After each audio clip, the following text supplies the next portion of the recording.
Yuuji Itadori, an ordinary boy with powerful physical abilities, and visits his ailing grandfather, who leaves him with one final message: always help others. However, when a cursed demon that looks like our exes breaks into the academy, and in a desperate choice to save his friends, Yuuji swallows the finger of Ryomen Sukuna, the strongest special grade demon, forever altering his fate. I'm left, I'm right, I'm right, I'm left, I'm left, I'm right, I'm right, I'm left, I'm right, I'm right. In a mysterious room filled with magical objects, like my uncle's basement, Yuuji Itadori, a high school student, finds himself bound to a chair, facing a blindfolded man named Satoru Gojo, the light skin that took your girl. This anime got real kinky already. As they converse, Yuuji remembers his friend and senpai, Fushiguro, showing concern for his well-being. However, Gojo reminds Yuuji of a secret execution scheduled for him, urging him not to worry about others. The previous day, Yuuji called the Sujisawa hospital to check on his grandfather, who insisted he attend his club instead. On that night, a jujutsu tech student named Megumi Fushiguro came to Sujisawa High to retrieve a cursed object. Unable to find it, like your father, he sought guidance from Satoru Gojo, who instructed him to return only after recovering the object. At school, Yuuji is part of the occult club with his friends Iguchi and Sasaki. The student council president threatens to disband the club due to its inactivity.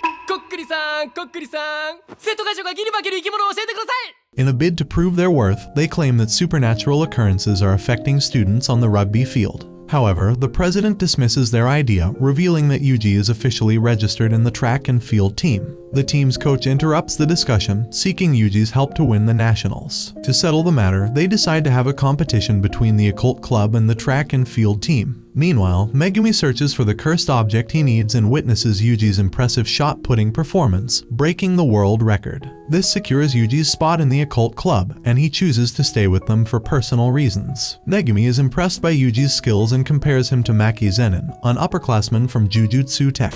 As Megumi is about to confront Yuuji about the cursed energy he senses, Yuuji rushes to the hospital to see his grandfather. Their encounter is filled with tension, as Yuuji's grandfather tries to share important information about his parents, but Yuuji refuses to listen, leading to an argument. In a heartfelt moment, the old man imparts a crucial message to Yuuji, urging him to use his special abilities to save others so that he can pass away surrounded by people. Shortly after, Yuuji's grandfather peacefully passes away. Devastated by his grandfather's death, Yuuji packs his belongings and goes to the hospital lobby to complete paperwork. There, he encounters Megumi, who introduces himself. Despite Yuuji's grief, Megumi insists on discussing the cursed object found by the occult club. Yuuji agrees to hand it over but finds it empty, revealing that his friends have the real object and plan to unseal it. Megumi warns Yuuji about the dangers of unsealing the object, as it could put his friends in serious danger. Nevertheless, Yuuji rushes to the school, where Sasaki and Iguchi are attempting to unseal the cursed object. As curses begin to manifest, Yuuji arrives, and Megumi advises him to stay back.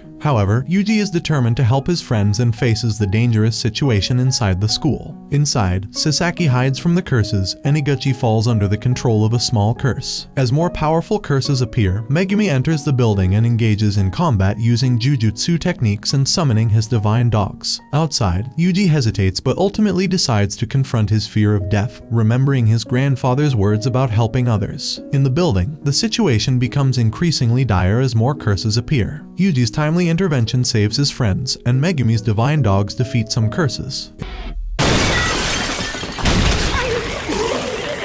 Impressed by Yuuji's courage, Megumi asks why he helped, and Yuuji admits he acted to prevent a tragedy and ensure his friends receive a proper death. This anime just started and they already jumping someone. Welcome to Jujutsu Jumps in everyone. As Megumi prepares to retrieve the special grade cursed object, a powerful curse attacks, capturing him. Megumi tries to defend himself but is thrown outside, and due to his injuries, his divine dogs disappear. The curse threatens to eliminate Megumi, prompting Yuuji to intervene despite lacking cursed energy. He decides to eat the cursed finger to gain the energy needed to save everyone. But Megumi is worried as this could awaken the dangerous curse, Ryomen Sukuna, within Yuuji.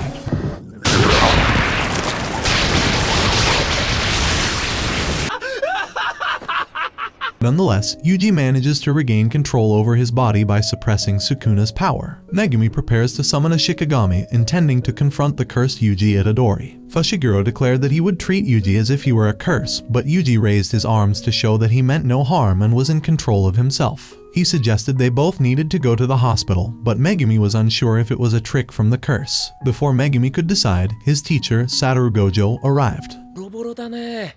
2年のみんなに見せやった。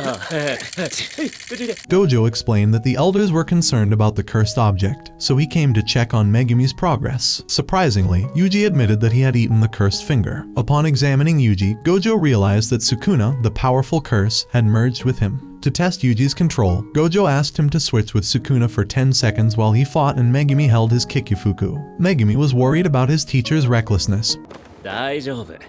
僕最強だから。But Yuuji allowed Sukuna to take over. The curse attacked first, but Gojo effortlessly used Sukuna's as a chair and strikes with incredible speed. He showed off his skills and landed several amazing attacks on Sukuna. However, Sukuna attempted to finish the fight, but Gojo easily repelled the curse's attacks and counted down the final few seconds until Yuuji regained control. Yuuji easily regained control of his body. Gojo tested him further by knocking him out to see if he woke up as himself, indicating his potential as a vessel for Sukuna. Megumi pleaded with Gojo not to let Yuuji be executed as per jujutsu rules, and Gojo promised to grant his request. Later, Gojo revealed to Yuuji that the jujutsu elders initially ordered his execution, but he convinced them to suspend it. Yuuji had the potential to be a vessel for Sukuna and could consume all 20 of Sukuna's fingers. Gojo convinced them not to execute Yuuji until he ate all the fingers, making him valuable to jujutsu tech. After the incident, Yuuji visited Sasaki and Iguchi in the hospital. He told them the truth about the situation and blamed himself for what happened.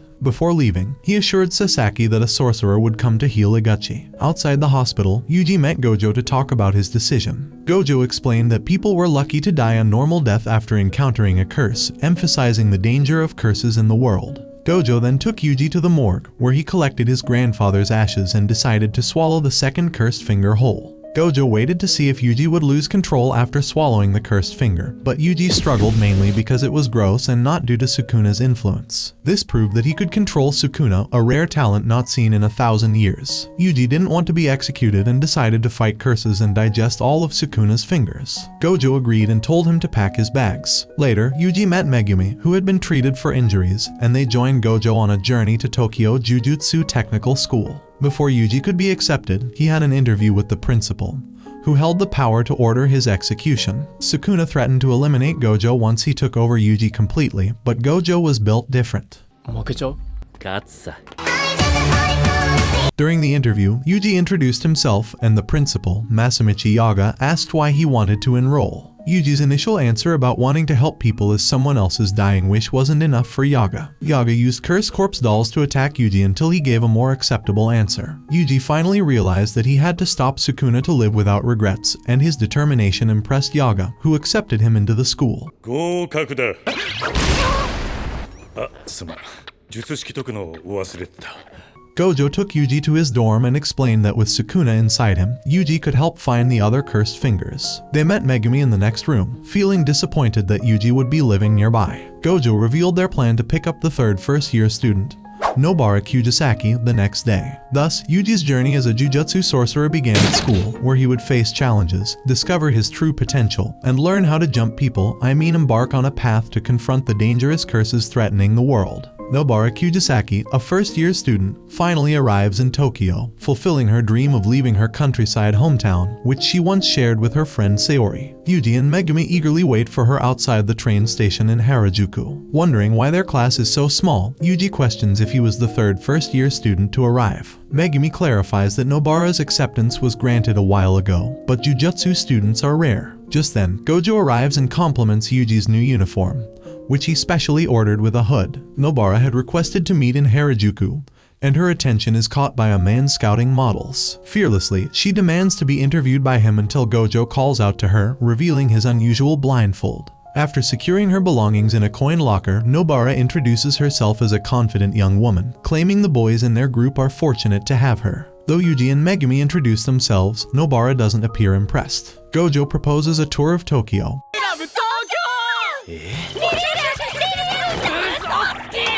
but instead, he leads them to an abandoned building near a cemetery infested with curses. Surprised that Yuuji, a jujutsu student, doesn't know about curses, Nobara is further grossed out upon learning about Sukuna's finger.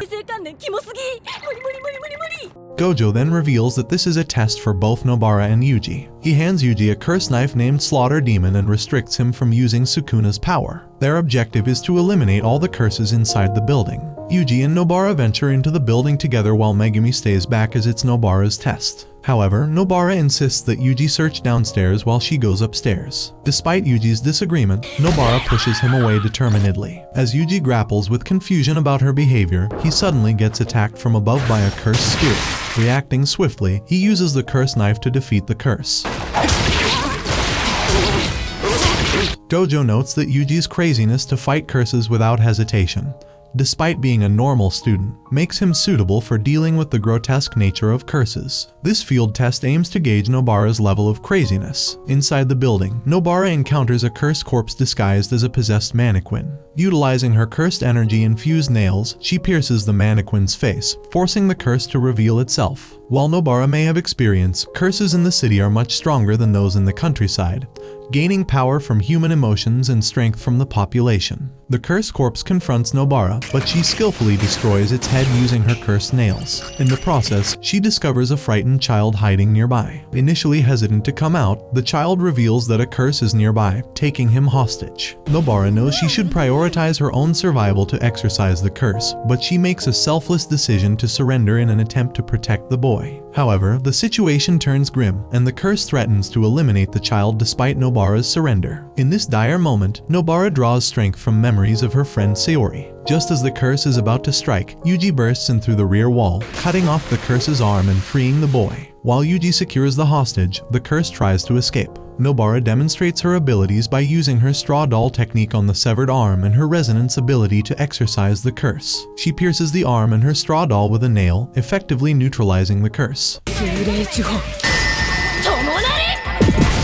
いいね After the mission, Gojo commends Nobara and Yuuji for their excellent performance. They safely return the boy to his home, and Gojo offers to treat them to dinner as a reward.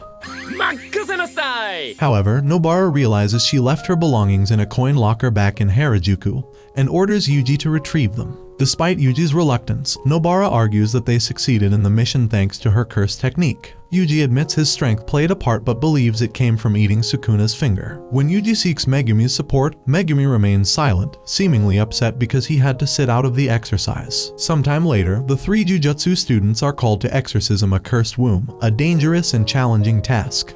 Kiyotaka Ejichi, the assistant manager at Tokyo Jujutsu High, leads first-year students Yuuji Itadori, Megumi Fushiguro, and Nobara Kujisaki to a detention center. Their mission is to deal with a cursed womb that has been spotted inside detainee Block 2, where 5 hostages are held. The potential presence of a special grade cursed spirit adds immense danger to the situation. Ejichi explains to the students what a special grade is and warns them that if they encounter one, their only options are to run or face certain death. A distraught mother pleads with the students to save her son, which deeply motivates Yuuji. He firmly believes that they must save everyone, and his classmates stand in agreement. Ejichi erects a curtain, a powerful barrier that conceals them from the outside world. Megumi summons his white divine dog, a Shikigami, to warn them of any approaching curses. Their objective is to assess the situation inside the detention center and rescue any survivors. Inside the center, Megumi quickly realizes that they are trapped within a curse's innate domain, a unique curse technique. 私たち今ここから入ってきたわよね どうしようそれどうしよう While Yuuji and Nobara panic comically, Megumi remains composed, relying on his white divine dog to detect any threats. As they explore further, they sadly come across the lifeless bodies of the trapped humans, including the distressed woman's son, Tadashi. Yuuji suggests bringing Tadashi's body outside, but Megumi adamantly refuses. He explains that Tadashi is a hostage due to his past offenses, including hitting a little girl while driving without a license. I see it as just an extra speed bump. Megumi points out Yuji's belief in guiding people to proper deaths, raising the question of what happens when someone Yuuji saves ends up harming innocent people. Yuuji counters by asking why Megumi saved him in the first place. This argument stirs tension between them, while Nobara becomes frustrated with their bickering. Suddenly, during their heated exchange, a curse grabs Nobara and pulls her through the floor. Megumi is puzzled as to why his white divine dog didn't sense the threat, only to discover that the dog has been defeated without him noticing. He urgently tells Yuuji that they need to flee, but they find themselves confronted by the fearsome special grade cursed spirit, a horrifying sight that terrifies them both. 虎杖逃げるぞ動けねえ動け Despite his fear, Yuuji bravely attempts to attack the special grade with his cursed knife, Slaughter Demon, only to get his left hand severely injured and the knife shattered. Meanwhile, Nobara finds herself surrounded by several large masked curses in a strange and dangerous area. Megumi escapes the situation by summoning Nu, his Shikigami, and promises to locate and rescue Nobara before she comes to harm. However, Nobara is left with just one nail in her arsenal, unsure of how to use cursed energy. As Yuuji and Megumi flee, they are pursued relentlessly by the special grade curse, which overwhelms them with its immense power. Encouraging Megumi to continue searching for Nobara, Yuuji decides to confront the special grade alone. Megumi rushes to find Nobara with the aid of his black divine dog, determined to protect her from harm. Facing the special grade, Yuuji struggles to hold back the torrent of cursed energy unleashed by the curse. In a moment of emotional vulnerability, he realizes that he can't accept a proper death, breaking down in tears as he believes he will die here. However, this poignant realization leads him to a revelation. He must channel his negative emotions into his fist. With newfound determination, he charges forward, reinforcing his fist with cursed energy and attempting to strike back at the special grade curse. Although the special grade easily catches Yuuji's punch, he manages to buy enough time for Megumi to rescue Nobara from the dangerous curses in the domain. At the same moment, Yuuji discovers that he can safely unleash Sukuna's power, leading Sukuna to take control of Yuuji's body. この俺を完全に舐めてやがる。おい、ガキどもを殺しに行くぞ。 Initially annoyed at the situation, Sukuna attempts to revert everything to the way it was, but the special grade curse refuses to cooperate and attacks him. Sukuna effortlessly deflects the curse's attacks and accidentally regenerates Yuuji's left hand in the process. He realizes that the curse prefers death over leaving its point of origin. Sukuna effortlessly overpowers the special grade curse while Megumi manages to secure Nobara and reunite with the Jichi. そうだ。ほら、頑張れ、頑張れ。 As Ajichi goes to fetch a grade 1 sorcerer, Megumi stays outside, ready to intervene if Sukuna goes on a rampage for too long. 領域展開。これはもらっていくぞ。 However, to everyone's surprise, Yuuji does not regain control of his body. Sukuna waits for Yuuji to switch back but is met with silence. A wicked grin spreads across Sukuna's face as he realizes that Yuuji isn't switching back to gain control over his body. While waiting anxiously outside the detention center, Megumi notices that the cursed womb's innate domain has mysteriously disappeared. He assumes he just needs to wait for Yuuji to switch back.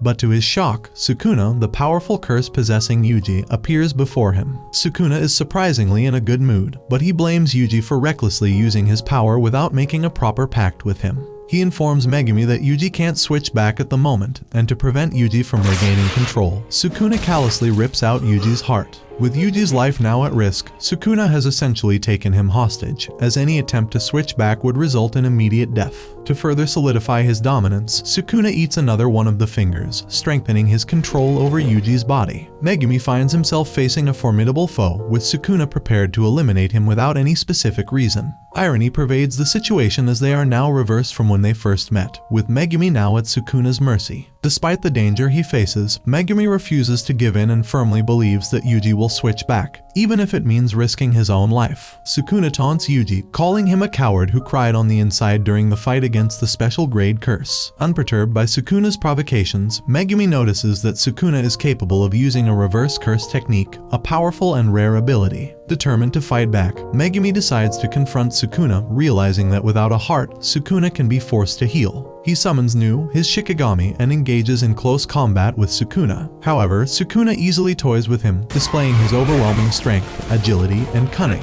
Megumi tries to surprise Sukuna by attacking from above using his Orochi technique, but Sukuna swiftly destroys Orochi and continues to overpower him effortlessly. もっと呪いを込めて。撃ってみろ。 Throughout the fight, Sukuna questions Megumi's actions, asking why he ran away from the cursed womb instead of standing his ground. In response, Megumi reflects on his past, recalling his unfairly cursed sister and his absent father. He acknowledges that true fairness is rare in the world and that karma doesn't always rectify every injustice. Despite this, he chooses to save people based on his own conviction, even if it means doing so unequally. Megumi saved Yuuji because he didn't want to witness a good person's death, even though he had doubts and reservations. He believes that that such actions are acceptable because he is a sorcerer, not necessarily a hero. As the intense battle unfolds, Yuuji regains control of his body and listens to Megumi's confession that he never regretted saving him. However, Yuji's injuries become too severe, and he implores his friends to live long and fulfilling lives before losing consciousness. Meanwhile, in Tokyo, 4 mysterious figures discuss why one of them used a Sukuna finger to test Sukuna's strength. These enigmatic beings can walk among regular people, but only the man accompanying them is visible to others. Later, Gojo meets with Ajichi at the school morgue and learns that Yuuji was most likely set up by the higher-ups, who sent him on a dangerous mission while Gojo was away. Furious, Gojo threatens the higher-ups for endangering Yuji's life. School doctor Shoko Iiri arrives, and Gojo grants her permission to dissect Yuji's body for research purposes. Meanwhile, Megumi and Nobara are grief-stricken over Yuji's death and attempt to hide their emotions when they are approached by second-year jujutsu students Maki Zenin, Tojin Yumaki, and Panda. Yuta Akatsu, another second-year student, is currently studying overseas and not present. Panda apologizes for Maki's brusqueness and invites Megumi and Nobara to participate in the Kyoto Sister School Goodwill event, an annual battle between jujutsu schools. With Yuji's absence, Tokyo High needs more participants, and joining the event could help them grow stronger. 油フィーバンなら負けないわよ。メテオで吹き潰すの。 Although heartbroken over Yuji's loss, Megumi and Nobara agree to participate in the Goodwill event to honor Yuji's memory and improve their skills. Meanwhile, at a meeting between a sorcerer and cursed spirits, the curses seek advice on how to defeat sorcerers and establish their dominance on Earth. Their ultimate goal is to incapacitate Satoru Gojo, the most powerful sorcerer, and potentially gain Sukuna's allegiance. While they believe Yuuji to be dead, the sorcerer remains uncertain. Yuuji finds himself inside Sukuna's mind and confronts the curse, believing they are in some kind of afterlife. お前はつまらんな。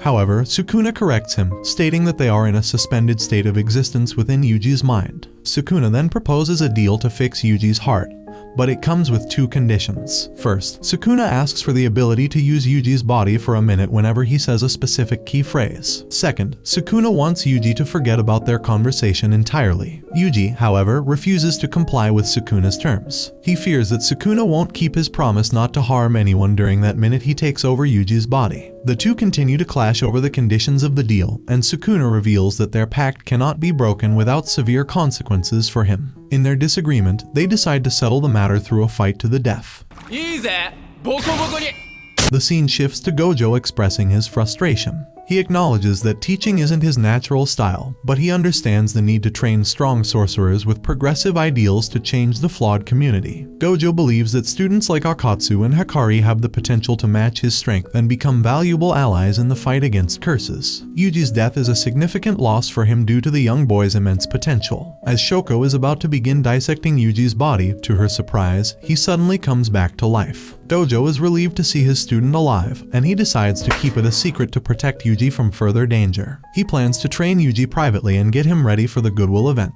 More like teach him how to jump people better, but you know. Meanwhile, Suguru Gido and the cursed spirits gather to discuss their plan to eliminate Gojo. They intend to use a special grade cursed object called Prison Realm to achieve their goal. Jogo is particularly excited about the plan and declares his determination to take Prison Realm for himself and seek revenge on Gojo.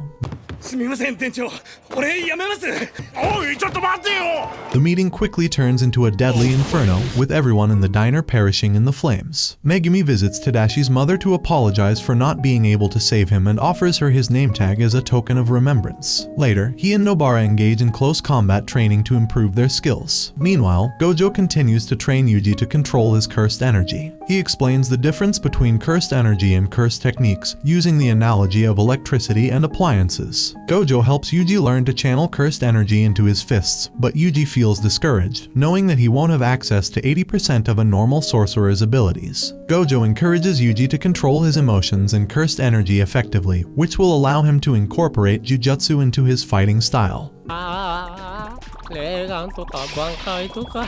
Back at the school, Megumi discovers that he can store cursed tools within his shadow, giving him new possibilities for his fighting style. Meanwhile, Nobara goes shopping for a new tracksuit. As Yuji continues his movie-watching training, he struggles to maintain focus, leading to the cursed doll attacking him as a consequence. Gojo emphasizes the importance of concentration and controlling emotions during training.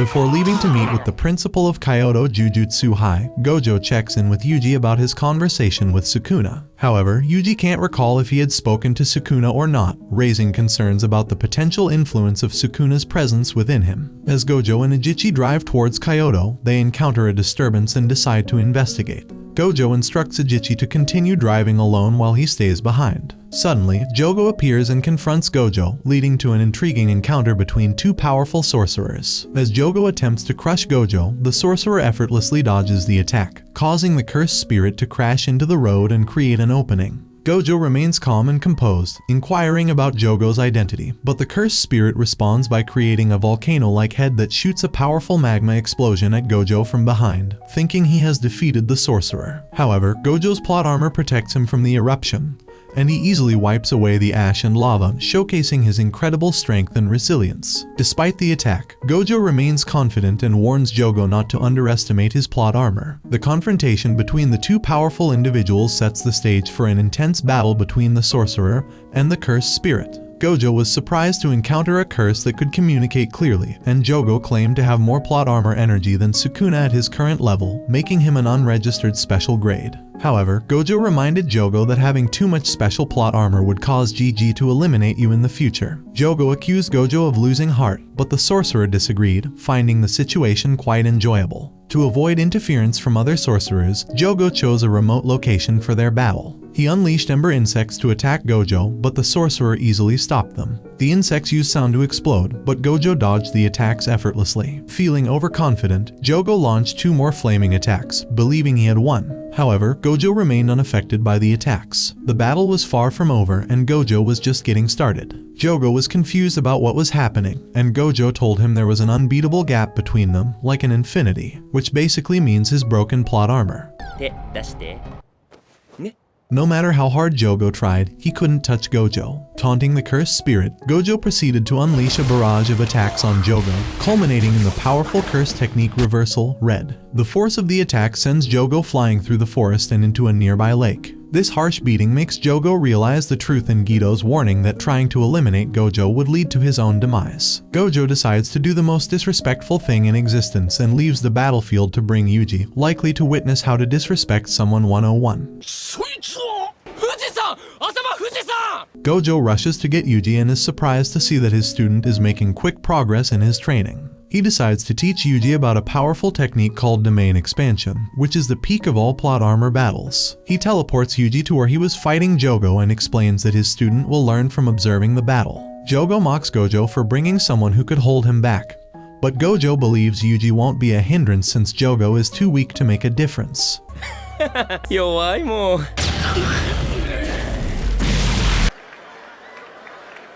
Jogo becomes furious and ejects flames from the volcanic ports on his head. Yuuji is scared, but Gojo assures him he will be safe as long as he stays close. Jogo activates his domain expansion, creating the coffin of the Iron Mountain, trapping both Gojo and himself inside. With domain expansion, Jogo's abilities are boosted, and his natural technique charges into the domain. Any attacks unleashed inside the domain are guaranteed to hit their targets. Gojo explains that countering a domain expansion requires either using a curse technique to repel the automatic hit or escaping the domain, but neither option is recommended. Jogo is upset that despite his superior strength, Gojo still looks down on him as a human. Gojo reveals that the most effective way to counter a domain expansion is by casting one themselves. Jogo tries to attack, but Gojo activates his own domain expansion called Unlimited Void. This traps Jogo in a space where he receives an overwhelming amount of information from the universe, leaving him paralyzed. While Jogo is immobilized, Gojo seizes the opportunity and beheads him.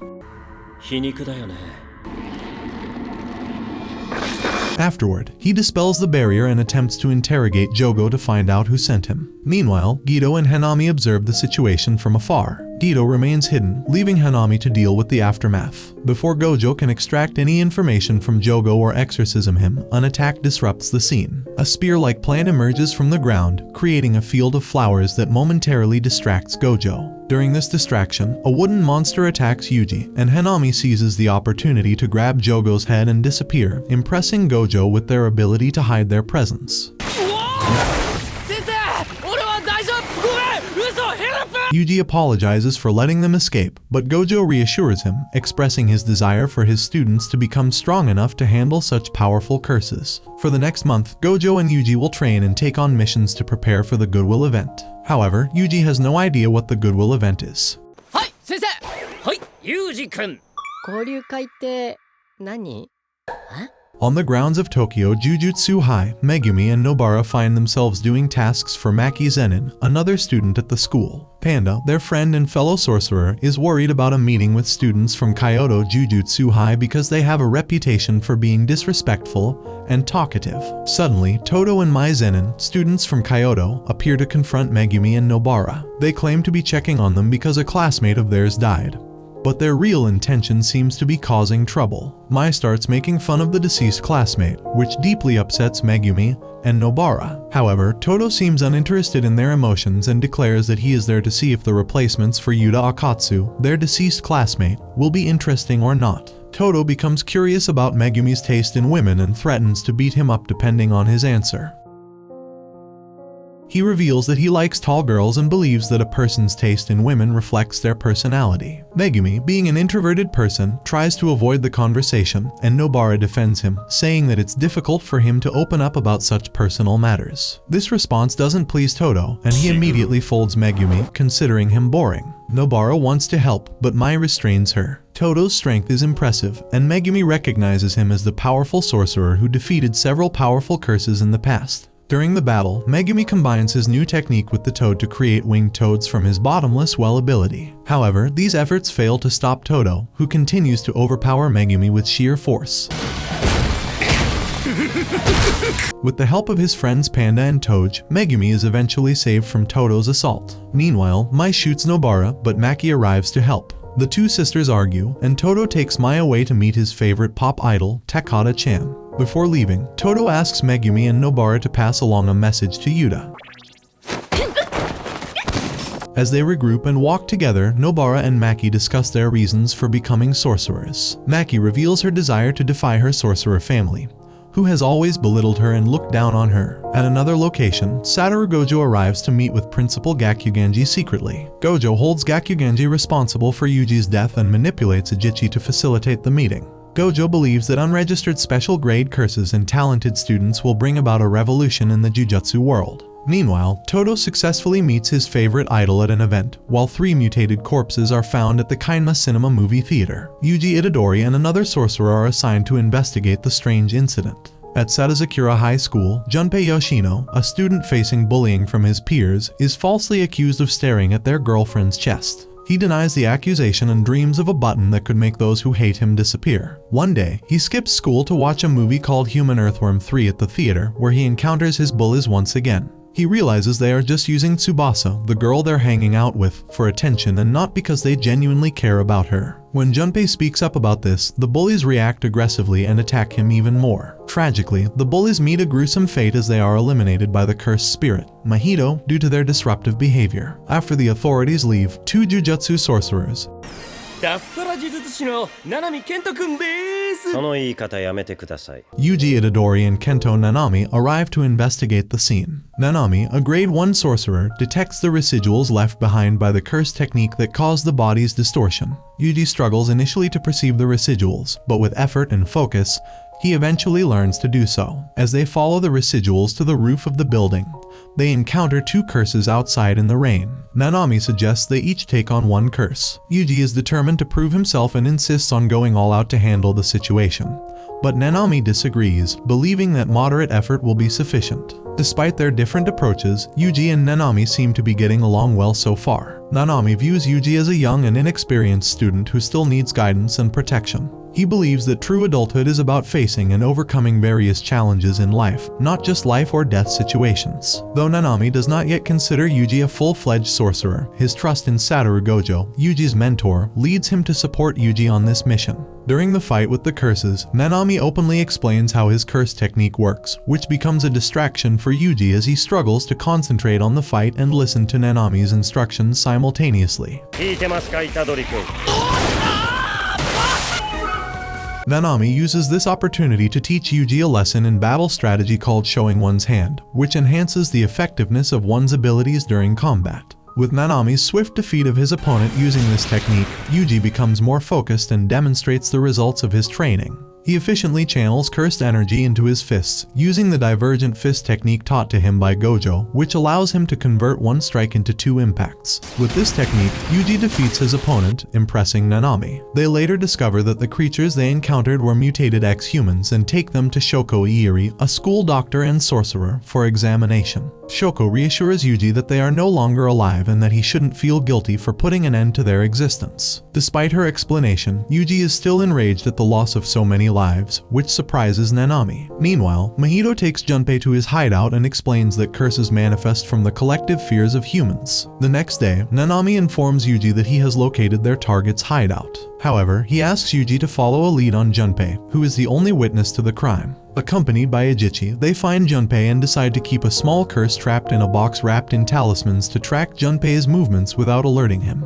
As they continue their investigation, the situation becomes increasingly complex and dangerous, leading to new challenges and mysteries for the young sorcerers. Junpei Yoshino used to run the movie club at Satazakura High School with his friends. However, their peaceful time was interrupted by a group of aggressive students who took over their room and bullied them. Junpei tried to retrieve one of his DVDs, leading to a physical confrontation with the bullies. His fellow club members ran away in fear, and a gang of bullies led by Shota Ito joined in on beating Junpei. This incident had a significant impact on Junpei's life. I guess even the bullies in this anime jump people too. In the present, Junpei finds himself engaging in a conversation with Mahito, the cursed spirit responsible for the gruesome making of his bullies. Mahito discusses Japanese wordplay related to the popular phrase "the opposite of love is indifference" and demonstrates his curse technique by showing Junpei some of his experiments. Mahito displays the ability to alter people's physical forms, manipulating their sizes to extremes, both large and small. He seems to be teaching Junpei about his powers and possibly trying to influence him in some way. Junpei's interaction with Mahito raises concerns about the potential danger and consequences of getting involved with curses and curse techniques. During their conversation, Junpei seems indifferent to the terrible nature of humans, and Mahito encourages him to embrace his hatred. They plan to act together, seemingly forming an alliance based on their shared negative views on life. Meanwhile, Yuuji and Ejichi follow Junpei. Yuuji is given an assignment to deal with weak cursed spirits called flyheads to test his abilities and connection to the theater incident. On the other hand, Nanami enters Mahito's hideout, expressing his dislike for killing mutated humans. Despite this, he faces Mahito, excited to fight a sorcerer weaker than Satoru Gojo but still strong enough for Mahito's experiments. Nanami is determined to finish the battle quickly, not wanting to work overtime. During their battle, Nanami notices the similarities between Mahito and Gojo. Both of them have a deceptive appearance, hiding immense power within. Nanami manages to catch Mahito off guard and injures him, but Mahito engages him in a philosophical conversation about the origin of body and soul. While Nanami believes the body comes first, Mahito claims it's the soul that shapes the body and can be altered using his curse technique called idol transfiguration. This revelation highlights the dangerous and potent nature of Mahito's abilities. As the battle continues underground, Junpei encounters his teacher, Satomura, outside of school. Their conversation escalates, almost leading to a physical confrontation. However, Yuuji suddenly appears, accidentally releasing a fly head curse that creates a distraction. Yuuji attempts to talk to Junpei, but Satomura keeps interfering. To create a private space for Junpei, Yuuji takes off his pants and runs away with them. Back in the underground battle, Nanami struggles against Mahito's transfigured humans due to their altered shapes. Realizing that this matchup is unfavorable for his curse technique, Nanami decides to stall and flee down the sewer tunnel to buy time until he can go into overtime. As the clock approaches 6, Nanami's cursed energy unexpectedly begins to rise, surprising Mahito. As Nanami enters overtime, Mahito realizes that the sorcerer has imposed a time-based vow on himself, limiting his powers initially to gain greater strength once he surpasses the time limit. Nanami's technique is revealed, further increasing his power and making Mahito take him seriously. With incredible speed, Nanami considers 2 options to deal with Mahito. He could try to wear him down until he runs out of cursed energy, but that seems impractical. Alternatively, he could go for a powerful strike and attempt to annihilate Mahito in one blow. Nanami decides to make his move and jumps, using his ratio technique, collapse to strike one of the walls. The expanded curse technique is so powerful that Nanami's punch shatters the wall, releasing shockwaves of his cursed energy streaking through the air. Mahito realizes he must avoid this attack, but before he can react, Nanami swiftly cuts off his own leg and announces that he's retreating. As Nanami moves away, the debris from the shattered wall falls on the curse, seemingly crushing him. On the other side, Yuji and Junpei find themselves together near a river close to a set of stairs. Yuji tries to contact Ajichi, but he's occupied with dealing with the other fly-head curse. Junpei notices the swirly button on Yuji's uniform, which indicates that he is a sorcerer. Yuji decides to be honest and asks Junpei about what happened at the movie theater. However, Junpei denies witnessing anything and claims that he has only recently gained the ability to see curses. Yuji believes Junpei's explanation and decides to sit down with him. Unbeknownst to them, Gito watches from above and is pleased to see that they've made a connection with Yuji, indicating that this encounter might serve Gito's ulterior motives. The two boys engage in a conversation about movies when suddenly Junpei's mother, Nagi Yoshino, comes across them and invites Yuji to join them for dinner. In the underground, Gito searches for Mahito and is impressed by the aftermath of the battle with Nanami. Mahito, on the other hand, is content as he feels he has learned a lot more about himself from the intense battle. While Yuji enjoys dinner with Junpei and Nagi Yoshino, they have a pleasant time together, talking, eating, and sharing laughs. However, as Nagi falls asleep, Junpei reminisces about the love he has for his mother and how she brought happiness into his life.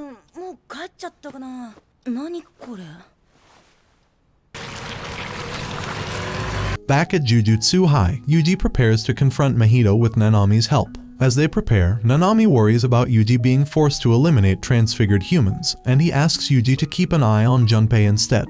Nanami believes that Junpei is being misled by Mahito, and he fears that the curse is preying on the boy's broken heart, directing his anger towards those who hurt him in the past. As Nanami and Yuji proceed with their plan, Mahito and Gito observe from a distance, with Mahito casting a curtain of curse energy over the entire place. Their plan is to manipulate Yuji into making a binding vow with Sukuna by using Junpei. In the school's auditorium, all the students faint upon Junpei's arrival, leaving only Shota and the teacher Satomura conscious. Junpei questions Shota about the Sukuna finger found in his home, but Shota claims to know nothing about it. Driven by his newfound powers as a sorcerer, Junpei uses jujutsu to poison Shota. As Junpei is about to deliver a potentially fatal blow, Yuji rushes into the gymnasium, confronting him about the situation. Despite Yuji's intervention, Junpei insists on proceeding with his plan, revealing his determination to seek revenge and carry out his dark intentions, regardless of Yuji's attempts to stop him. The situation reaches a critical point as emotions, powers, and dangerous curses intertwine, setting the stage for an intense and gripping confrontation between Yuji, Junpei, and the manipulative forces behind the scenes. As Nanami enters overtime, he warns Yuji not to go to Satazakura High School, fearing that the dangerous patch face curse might still be alive due to the curtain Mahito cast there. Nanami asks Ino to deal with the transfigured humans in the city sewers while he focuses on the situation at the school. Despite Nanami's advice, Yuji's determination to protect others leads him to go to the school anyway. At the school, Yuji witnesses Junpei attacking Shota Ito, one of the students who previously bullied him.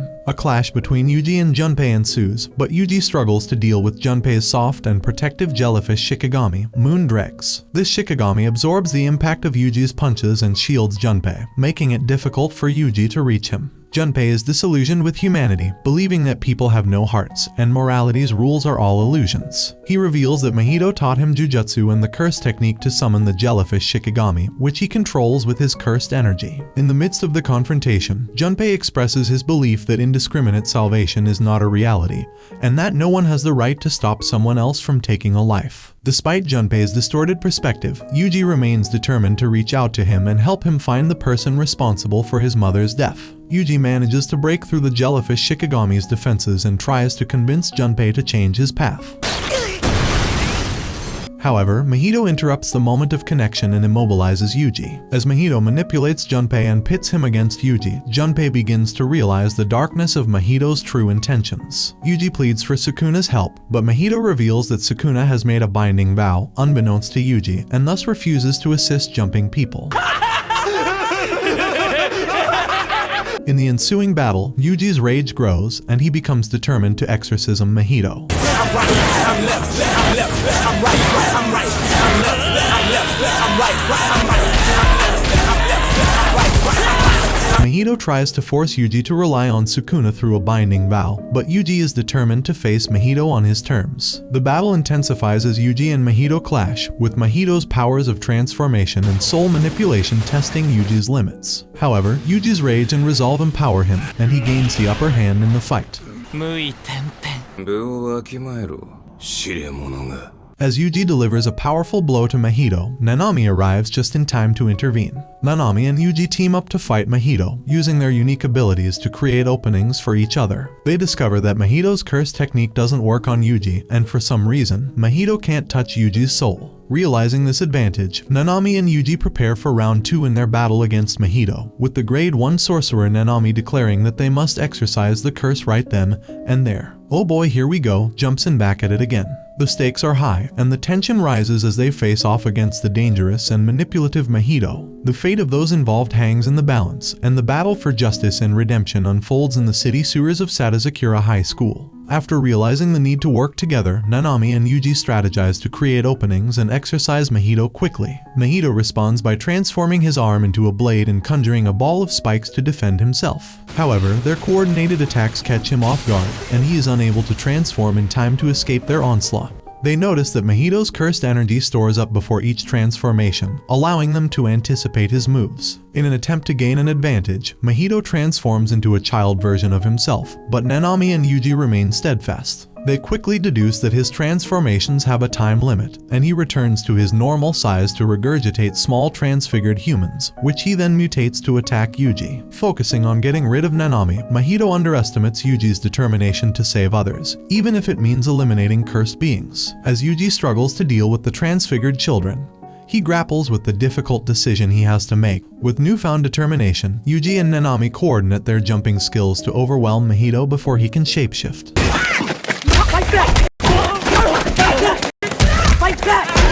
They deliver powerful blows and disrupt his transformations, putting him on the defensive. I'm starting to think the plot of this anime is about whoever can jump someone first. However, Mahito is not so easily defeated. He activates his domain expansion, creating the self-embodiment of perfection. Nanami finds himself trapped inside the domain, and he reflects on his past while trying to escape. He recalls a defining moment when he saved a bakery girl from a cursed spirit, and this act of kindness led him to become a jujutsu sorcerer. As Nanami struggles inside the domain, Yuuji, unable to help from within, fights to maintain his composure outside. He is left to face his own moral dilemma and wrestles with the consequences of his actions. Mahito's domain proves almost impossible to escape, and Nanami prepares to accept his fate. However, Yuuji refuses to abandon his friend and breaks into the domain from the outside, exploiting its weaker barrier. Sukuna takes control and ruthlessly attacks Mahito, revealing the curse's vulnerability to Sukuna's soul. With Mahito injured and on the run, Yuuji pursues him. Despite their victory, the battle has taken a toll on Yuuji and Nanami. They regroup and tend to their injuries, knowing that their dangerous adversary is still at large. Mahito seeks refuge underground, reflecting on Sukuna's power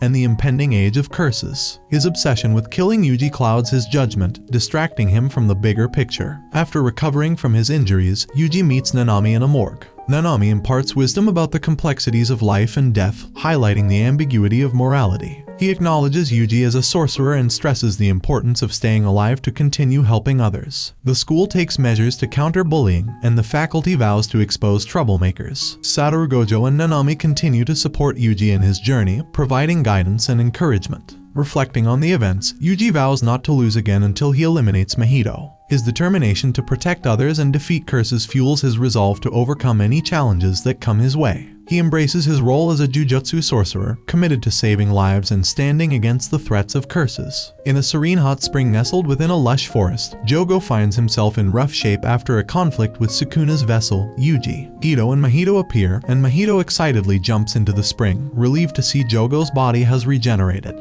The three cursed beings discuss their plans, with Mahito proposing the idea of taking a hostage to manipulate Sukuna. However, Gito points out that binding vows must be entered willingly, and Sukuna would never collaborate with them. Instead, Mahito suggests winning Sukuna over by offering him the remaining fingers of the King of Curses. The idea is to support Sukuna's rise to power, envisioning a world controlled by curses, even if they themselves are not there to witness it.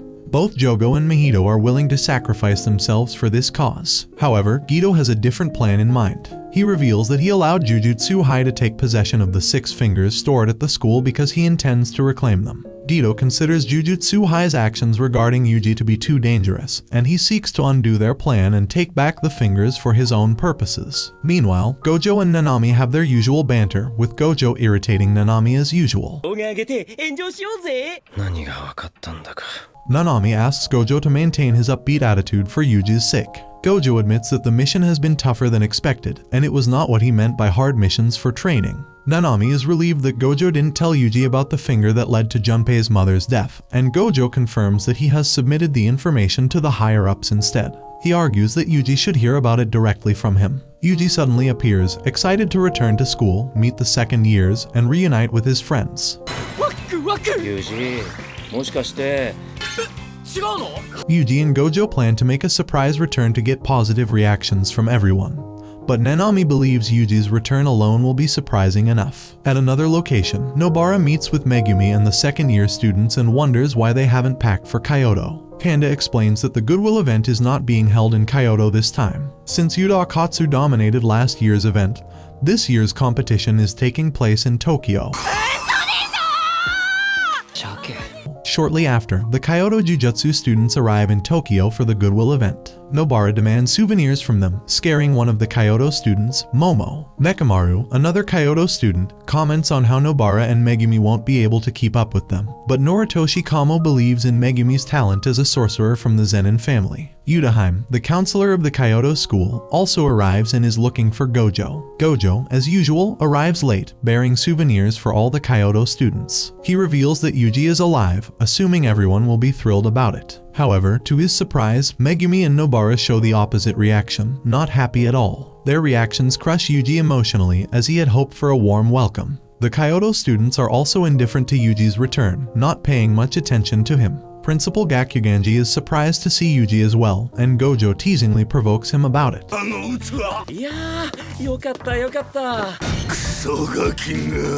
Nobara is upset with Yuji for keeping quiet for 2 months and demands answers. Yuji apologizes and officially rejoins his class. Principal Yaga punishes Gojo for his lateness, and then he explains the rules of the team battle, Spirit Bash race. The teams must exorcism a grade 2 curse lurking around the battlefield, which is also infested with many grade 3 and lower curses. The first team to exorcism the grade 2 curse or the team with the most exorcisms by sunset will be the winner. In the Tokyo team meeting, Nobara scolds Yuji for keeping quiet and lies about Slaughter Demon. Panda and Toads try to stop her, using their abilities to communicate. Toad's power allows him to amplify his commands with cursed energy, making his words more compelling. Maki inquires about Yuji's role in the team, and Megumi explains that in a fight without cursed energy, Yuji would emerge victorious.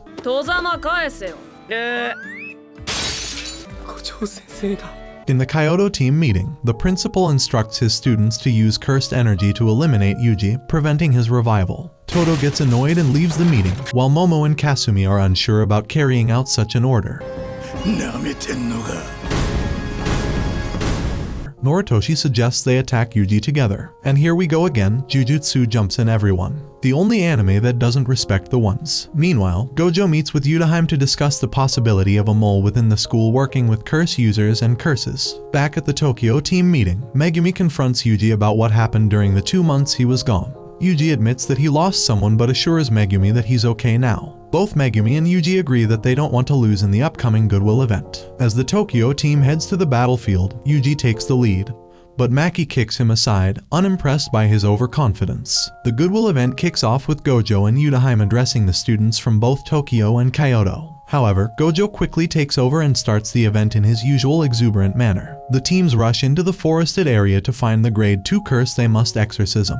Yuji, Megumi, and Maki follow the divine dogs, who lead them to a weaker grade 3 curse, when suddenly, Todo confronts them alone. Yuji decides to take on Todo by himself, while the rest of his team splits up to handle other curses. Although the initial plan is for Yuji to stall for time while the others exorcise the curses, Yuji is determined to win the fight, not just buy time. He launches a flying knee attack at Todo, but Todo quickly recovers and counters with a powerful punch that sends Yuji flying through the trees. Todo continues his assault, and it seems like Yuji has fallen unconscious. As Yuji faces off against the Kyoto team, he realizes that Karma is coming back after jumping that dude from before, and now he's being jumped. Just an average day in this anime at this point. Mai relentlessly shoots bullets at him, Kasumi attacks with precision swordplay.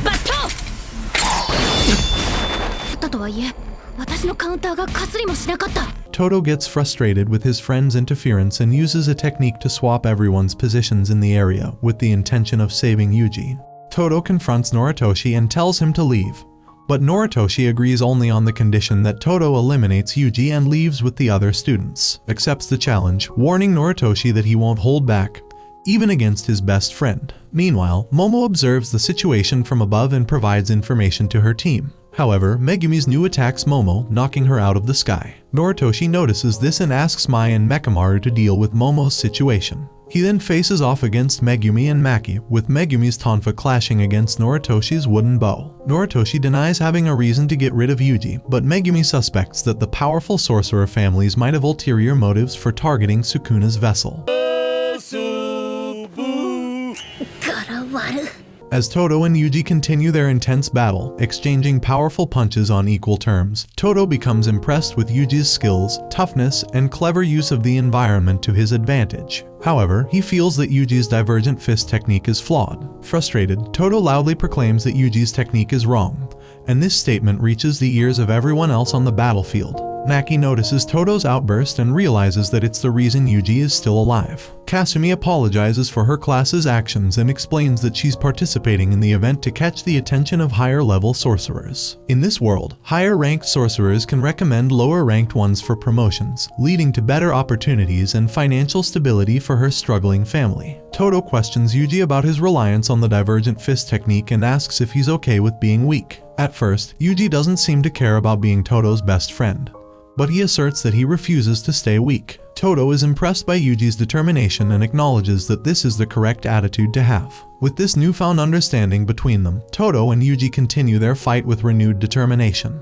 Meanwhile, on the other side of the battlefield, Megumi, Maki, and the Kyoto team are still trying to uncover the true motives behind the big three sorcerer family's actions and the real reason for targeting Yuuji. As the battle intensifies, each side fights for their own goals and beliefs, and the tensions rise to a boiling point. As the battle between Todo and Yuuji intensifies, Todo recognizes Yuuji's progress and improvement but also sees that there's still room for growth. He decides to pause the fight and have a meaningful conversation with Yuuji about his divergent fist technique. Todo acknowledges that it's a strong technique, but he points out that it won't be effective against a special grade opponent. He explains that the divergent fist relies on cursed energy left behind by Yuuji's superhuman speed, and to make it truly effective, Yuuji must learn to apply cursed energy at the exact moment of impact. This requires correct control and flow of cursed energy throughout his body. Todo imparts a valuable lesson to Yuuji about how emotions and energy should not be compartmentalized in specific body parts, but instead should be embraced and utilized as a whole. Todo's teaching helps Yuuji realize that everyone in the world exists with their entire mind, body, and soul. This holistic approach to using cursed energy is crucial for mastering the divergent fist technique and becoming a stronger sorcerer. With this newfound understanding, Yuuji is determined to continue his growth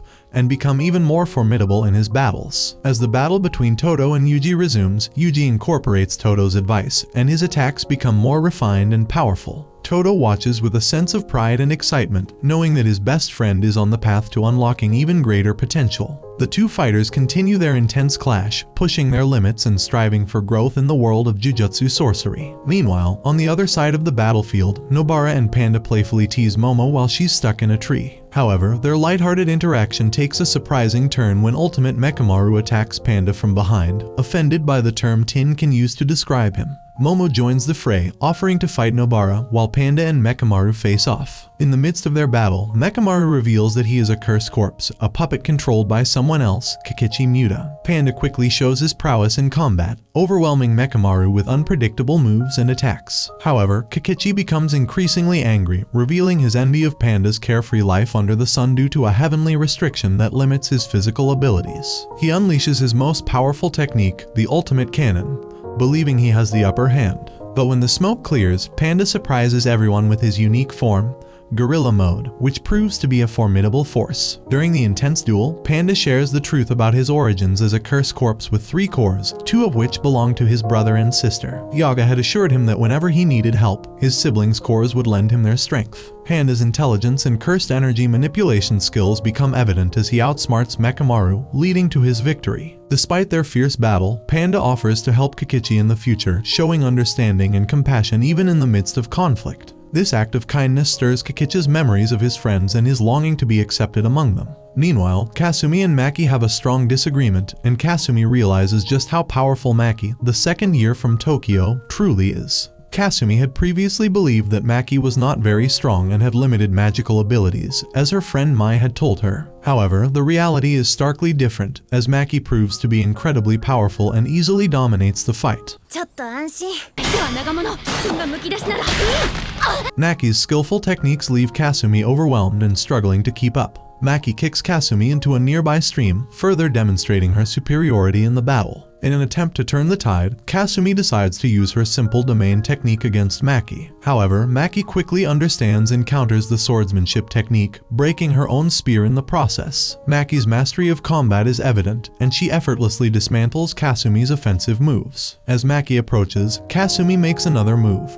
But Maki sees through her strategy and distracts her with half of the broken spear and a kunai. The distraction causes Kasumi to deactivate her domain, leaving her vulnerable to Maki's swift actions. Seizing the opportunity, Kasumi manages to disarm Maki and take her sword. However, it becomes clear that Maki's strength lies not just in her weapons but in her overall skill as a sorcerer. The fight showcases Maki's prowess and showcases why Mei believes she should be promoted immediately. Meanwhile, Mei and Satoru watch the battles unfold from a distance. Satoru questions Mei about the shaky footage of Yuuji's fight, and she explains that animals can be unpredictable, making it challenging to closely monitor Yuuji's actions. When asked about her support in the fights, Mei admits she is only interested in making money. Nobara finds herself in a challenging battle against Momo, who flies through the air on her broom. Nobara struggles to catch Momo, who uses cursed energy-infused wind attacks against her. Despite the difficulties, Nobara remains unfazed and determined to persevere. Momo talks about the pressures faced by female sorcerers like Mai, who are under the scrutiny of influential sorcerer families. However, Nobara refuses to excuse Momo's behavior and urges her to reconsider the person they are condemning as a curse. Nobara's strong sense of self and determination to be true to herself and her beliefs shine through during the battle. The battle between Maki and Mai intensifies as they both reveal their hidden talents and past struggles. Maki proves to be overwhelmingly powerful, but Mai surprises her with a hidden trump card, an innate technique called construction. The technique allows Mai to create something from nothing using cursed energy, but it takes a toll on her body. Despite this powerful ability, the Zenin family never recognized Maki's worth and instead focused on her limitations. The clash between the two sisters brings forth complex emotions, as Mai grapples with her feelings of betrayal and disappointment in Maki's choices. As the battles continue, the Goodwill event becomes a stage for self-discovery, growth, and challenging one's limits. Each sorcerer faces their own struggles and emotions, with the bonds between comrades tested and the true strength of each individual revealed. Megumi continues to maneuver through the temple, deftly avoiding Noritoshi's cursed energy-charged arrows. His unknown abyss toads prove invaluable in protecting him by catching the arrows with their tongues. Megumi discovers that Noritoshi's technique defies physics, making the arrows almost impossible to evade completely. Despite the danger, Megumi remains defiant, not wanting to summon another Shikigami as his divine dog is preoccupied elsewhere. Both fighters recognize each other's techniques linked to their prestigious sorcerer families. The 10 Shadows technique from the Zenin family for Megumi and the blood manipulation technique from the Kamo family for Noritoshi. Noritoshi's blood manipulation grants him incredible physical prowess, akin to doping, giving him a significant advantage in combat. Meanwhile, Kasumi finds herself in a comical situation, lamenting the loss of her sword and feeling helpless without Maki. Toji contacts her through Mekamaru's phone, guiding her with the help of Megumi's divine dog. But their conversation is cut short when Toji senses a powerful presence nearby. In the observation room, Yudaheim prepares to rescue Kasumi while Principal Gakuganji recalls his plan to assign Noritoshi a cursed spirit to eliminate Yuuji. Unexpectedly, the same cursed spirit appears before Toji, but it's quickly destroyed by the special grade cursed spirit, Hanami, who is joined by Mahito and the curse user, Juzo, in invading the school. Back to the intense battle, Noritoshi overwhelms Megumi with his blood-enhanced attacks, breaking Megumi's tonfas and showing familiarity despite the intense fight. Noritoshi sympathizes with Megumi, believing they both sacrificed for their families. He sees killing Yuuji as a means to prove himself, but Megumi rejects this ideology and fights for his conscience to protect and save others. During their confrontation, a toad distracts Noritoshi, allowing Megumi to summon his newest Shikigami, Max Elephant. The battle intensifies, but both fighters are interrupted by a massive mass of branches, prompting Toji to warn them to flee. Simultaneously, unregistered cursed energy starts eliminating curses in the Spirit Bash race, signaling a significant event. The situation becomes dire, and the jujutsu students find themselves trapped by Hanami's branches until Juzo intervenes with a cursed object curtain. The curtain isolates them from Satoru, Gakugenji, and Yudaheim. As the battle continues, Megumi recognizes Hanami from Gojo's drawings and attempts to contact Gojo through his phone. Hanami destroys the phone and confronts the students with incredible speed. Toad's cursed speech ability temporarily halts Hanami, allowing them to communicate. Hanami reveals his purpose to protect the planet and urges the sorcerers to die and become sages for the Earth. The situation becomes even more critical as the fate of the students and the school hangs in the balance. Megumi, Toge, and Noritoshi race through the winding corridors of the building, with Hanami's menacing roots hot on their heels. Toge, having honed a technique to keep Hanami at bay, struggled to maintain his resolve. Megumi checked on him, offering cough syrup to soothe his strained throat. Just as Hanami closed in, Toge commanded him to stop, and miraculously, it worked, halting the attack momentarily. Noritoshi used his power to control blood and dealt a devastating blow to Hanami's face branches. The three students resumed their desperate escape plan.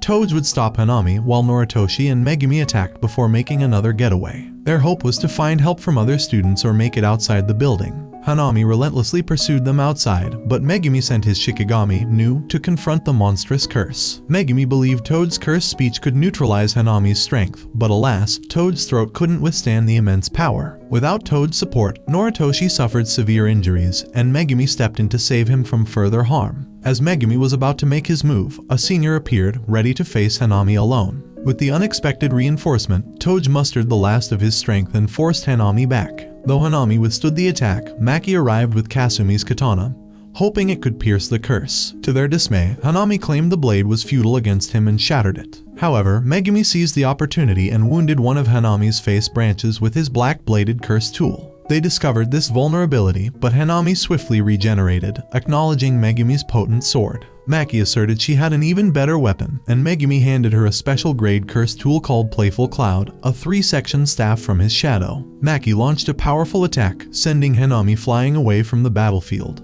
Megumi summoned Divine Dog Totality, which inflicted severe damage on Hanami's arm. Maki struck from behind using Megumi's sword, surprising Hanami again. They switched weapons and successfully severed Hanami's eye branches, celebrating a fleeting triumph.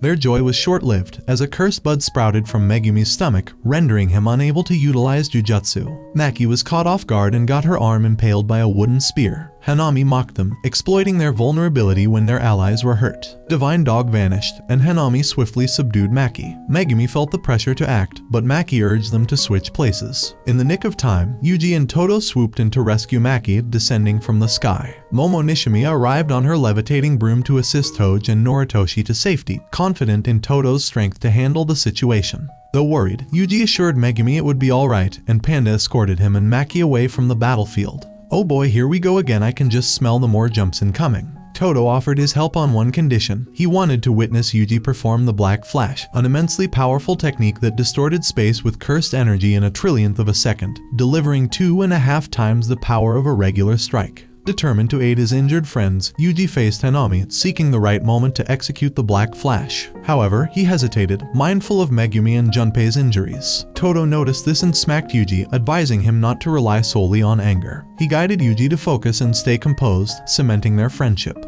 Finally, with intense concentration, Yuuji drooling from the effort, he successfully unleashed the Black Flash on Hanami, overwhelming him with tremendous power. The technique proved successful, granting them a better chance against Hanami. Todo observed with pride, acknowledging Yuuji's growth. Yuuji marveled at his increased cursed energy, and Todo explained that he now understood cursed energy as an essential ingredient. Previously, Yuuji had been using it without realizing its true potential, but now he wielded it like a skilled chef with knowledge of how to use the ingredients effectively. In Todo's metaphor, Yuuji had become twice the chef he once was. Hanami, too, recognized Yuuji's newfound strength and decided to heal his injured arm, preparing for the next round of battle. Todo and Yuuji stood together as best friends, ready to face Hanami with renewed determination. Hanami unveiled his left arm, signifying he was getting serious as well. The stage was set for an intense clash between the formidable duo of Todo and Yuuji and the resolute Hanami. Hanami summoned colossal roots with an astonishing attack range, catching Yuuji off guard with their reach. However, these roots traded speed and power for extended range,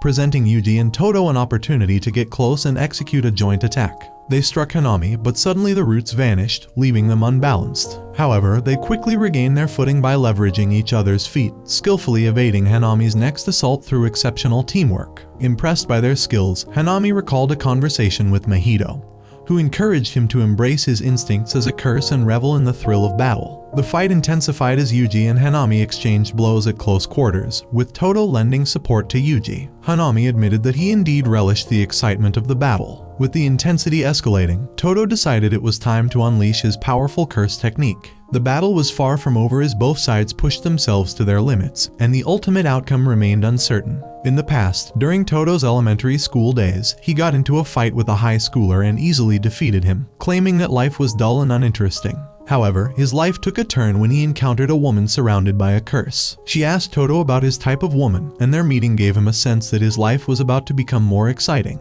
In the present, Todo and Yuji continue their battle against the powerful special grade cursed spirit, Hanami. Todo asks Yuji to trust him as he carefully analyzes their opponent's techniques, leading him to believe they can win. However, as they charge towards Hanami, the roots catch Todo's foot, hurling him towards spikes that Hanami had created. Seeing Todo in danger, Yuji tries to go to his aid, but Hanami engages him in combat instead. Hanami boasts that one of them is down, but suddenly, Todo activates his innate technique, Boogie Woogie. This ability swaps the positions of Todo and Hanami, causing the spikes to pierce Hanami instead of Todo. Yuji is amazed to see Todo next to him after Todo's successful use of Boogie Woogie. Hanami acknowledges that Todo's technique may be simple, but it's troublesome for him to deal with. The two friends continue their assault on Hanami, with Todo repeatedly using Boogie Woogie to switch their positions and confuse their opponent. They unleash a barrage of punches that Hanami struggles to break free from. Surprisingly, instead of using his innate technique again, Todo lets Yuji land 4 consecutive black flash strikes on Hanami, weakening the special grade cursed spirit. Todo realizes they have a chance to exorcise Hanami now. The battle rages on, and Todo once again swaps places with Hanami to face off against Yuji. They both land powerful punches on each other. Yuji notices that Hanami is getting used to Todo's technique. In the midst of the fight, Todo uses Boogie Woogie to protect Yuji from being harmed by the cursed buds. Tekata suddenly appears and talks to Todo about Megumi's injuries caused by the cursed bud. Todo reflects on this and deactivates his cursed energy barrier, surprising Hanami. The duo, Todo and Yuji, continue to push the special grade cursed spirit back to the location where their battle began, near the river. Todo remembers Megumi telling him about Maki's special grade cursed tool, Playful Cloud, which is lying in the riverbed. He also recalls that the trees on Hanami's face are his weak spots. Using his Boogie Woogie technique, Todo switches Yuji out for the special grade cursed tool, Playful Cloud. Hanami responds by absorbing the life force of nearby plants, converting it into cursed energy, and empowering the flower bud on his left shoulder. However, just as Hanami is about to activate his domain expansion, Yuji rushes over to Todo, who instructs him to stop moving. At that moment, the curtain above them disappears, and Satoru Gojo is revealed to be floating above the battlefield. Meanwhile, elsewhere in the battle, Gakugenji continues to face off against the curse user, Juzo Kumiya. Juzo realizes that Gakugenji is an effective mid-range attacker, preventing him from getting closer. At the same time, Yutahime is seen running while on the phone, but she is suddenly attacked from behind by another curse user named Haruta Shijimo. Just as Haruta asks what Yutahime will give him, Nobara and Mai arrive to assist her. Haruta seems excited, claiming he's popular because of how many girls are there. However, the curtain above them disappears as well, and Haruta panics and runs away, realizing that not even 30 minutes have passed since the start of the fight. In the battle between Todo, Yuji Itadori, and Hanami, Yuji is surprised to see Gojo Sensei floating above the battlefield, looking like the light skin that took your girl. Gojo Sensei! Gojo notices Yuji's growth and believes that Todo and Yuji working together will be okay for a while. He then heads off to confront Juzo, despite Gakugenji's plea not to eliminate him. Gojo easily takes down Juzo by severing his limbs and instructs Gakugenji to get Juzo healed for interrogation. Gojo realizes that the curse user facing off against Yutahime has fled, and he assumes Hanami will do the same. Yuji wants to pursue Hanami, but Todo stops him, worried that his new best friend might get caught in the crossfire. In the meantime, Gojo decides to go all out and combines 2 powerful techniques, Curse Technique Lapse, Blue, and Curse Technique Reversal, Red. This fusion results in the creation of the Hollow Technique, Purple. The force of this technique leaves Todo unsure if the curse was exorcised or not. イエーイ一件落着ってわけにはいかないか。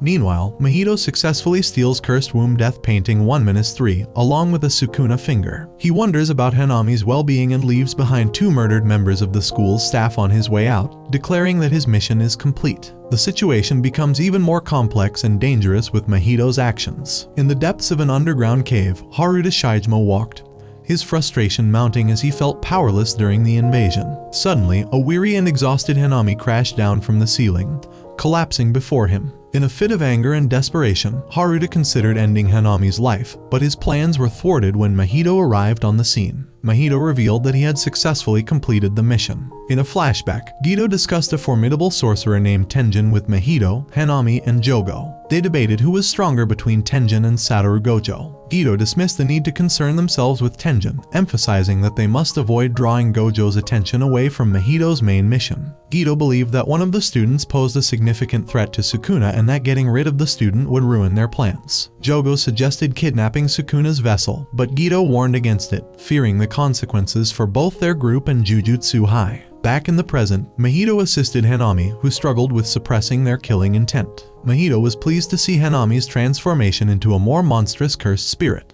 At Tokyo High, Ijichi informed the group that Mahito was responsible for the casualties and stolen cursed objects. The discussion arose about whether to inform the students and other sorcerers, but Yaga believed it best to keep the information restricted to higher-ups. When asked about valuable information from the captured cursed user, Juzo mentioned being deceived by a white-haired monk during the raid. Neme inquired if the description matched anyone known to Gojo, but he denied any knowledge of it. Gojo speculated that the special grade cursed spirit the students fought might have helped the attackers bypass Tenjin's barrier, noting that the barrier did not affect plants and was primarily for hiding, not protection. In the aftermath of the events, the school principals discussed canceling the Goodwill event. However, Gojo insisted that the decision was not theirs to make. At the healing ward, Yuji and Nobara visited Megumi, who was recovering. Nobara asked Yuji about the incident with Todo, but Yuji claimed he wasn't himself at the time. Yuji expressed relief that Megumi wasn't seriously injured and mentioned his newfound ability to eat pizza. Megumi, although complaining about the food, acknowledged Yuji's growth and confidently declared his determination to surpass him. Todo appeared between Yuji and Nobara, complimenting Megumi's determination and showing respect for his brother's friend.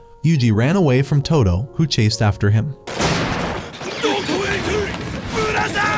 Yuji struggled to explain their bond and how his mindset was compromised during their previous encounter. The next day, Gojo met with the students to discuss whether they should continue the Goodwill event after the recent events. Many students were hesitant, but Todo passionately advocated for continuing the event, presenting several compelling reasons that convinced the others. Gojo decided to modify the event, removing the individual portion and having Yuji randomly select a team event. To everyone's surprise, Yuji chose baseball, breaking away from tradition. The baseball game began, and tensions rose as the teams competed. Kasumi Miwa took the first turn at bat, while Yudaheim and Momo argued about the game's rules. Kamo stepped up to bat and had a meaningful conversation with Yuji, understanding his motivations for becoming a jujutsu sorcerer. Noritoshi was struck out by Maki, impressed by Yuji's sincerity. Nobara faced the pitching machine controlled by Mekamaru and managed to hit the ball while confronting Mai at first base. Megumi sacrificed himself on a bunt to advance Nobara, and the team appeared to score 3 runs. However, a dispute arose when Momo used her broom to catch Maki's ball, leading the Tokyo students to accuse her of cheating.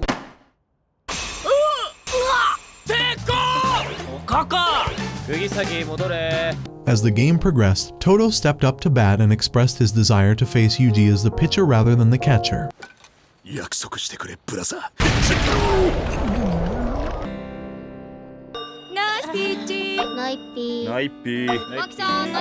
Maki struck him in the face with the ball, earning admiration from many, but revealing the disdain some had for Todo. Meanwhile, the two principals discussed Yuji, with Gakuganji admitting that he didn't hate him, but the rules demanded his presence be condemned due to Sukuna's potential danger. Yaga believed that Yuji had the potential to save many lives as a sorcerer, despite the regrets that all sorcerers inevitably faced. As the baseball game neared its conclusion, Yuji's home run helped Toad score 2 points, leading to Tokyo High's victory in the 30th annual Kyoto Goodwill event.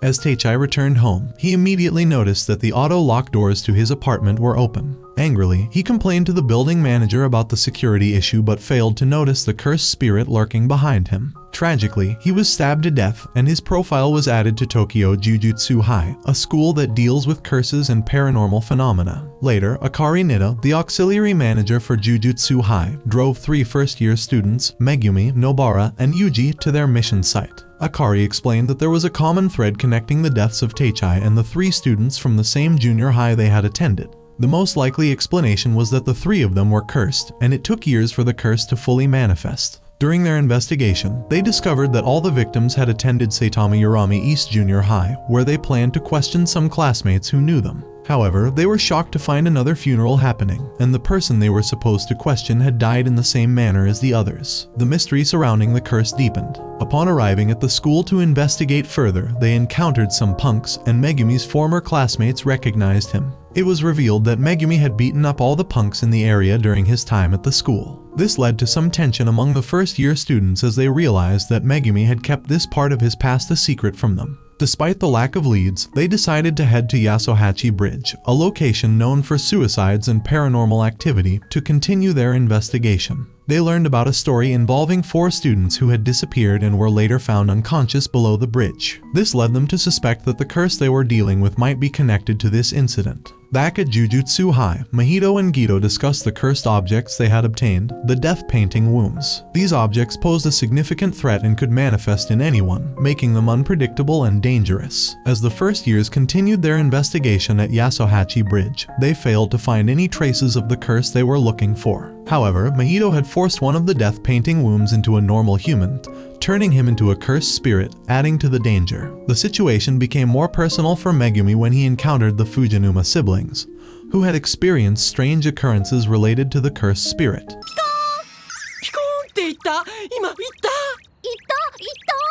They informed him that his sister Tsumiki had been with them during one of the incidents, leaving Megumi deeply worried for her safety. Despite the danger, Megumi refused to back down and tried to handle the situation alone to protect his friends. However, Yuuji and Nobara insisted on supporting him, emphasizing their trust and friendship. Megumi finally opened up about his sister's condition, and they decided to face the cursed spirit together. They entered the cursed spirit's domain, where they confronted a mole-like cursed spirit inside. To their surprise, another cursed spirit from the death painting wombs also appeared. Yuuji faced the new threat while Megumi and Nobara focused on dealing with the curse in the domain, ready to confront the danger that lay ahead. In the midst of the intense battles, Yuuji finds himself facing off against Kichizu, the mole-like cursed spirit. With his agility and quick reflexes, Yuuji skillfully dodges Kichizu's blood shots and manages to land a powerful kick, sending the spirit flying. However, the corrosive blood continues to pose a threat, forcing Yuuji to flip Kichizu over to avoid the deadly liquid. Undeterred, Yuuji lands multiple punches on Kichizu until the spirit grabs his arm.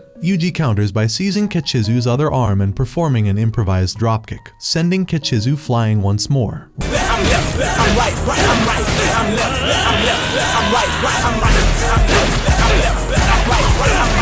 Realizing the corrosive nature of the blood, Yuuji becomes cautious of the surroundings. Meanwhile, in a different area of the domain, Nobara and Megumi engage in a fierce battle with the agile mole-like cursed spirit. Nobara attempts to use resonance to control the spirit, while Megumi wields his black sword to strike it down. However, the spirit proves elusive, retreating into its hole to avoid their attacks. Despite the challenges, Nobara suggests they continue their assault, comparing the situation to a game of whack-a-mole. Megumi observes that the curse's expanded curse technique, coupled with the large number of victims it has claimed and the barrier it's utilizing, are taking a toll on its main body, making it vulnerable to their efforts. Unexpectedly, a third party intervenes, snatching Nobara out of the barrier. Megumi is taken aback but is urged by Nobara to keep fighting the cursed spirit, as she faces the unknown entity who took her out of the barrier.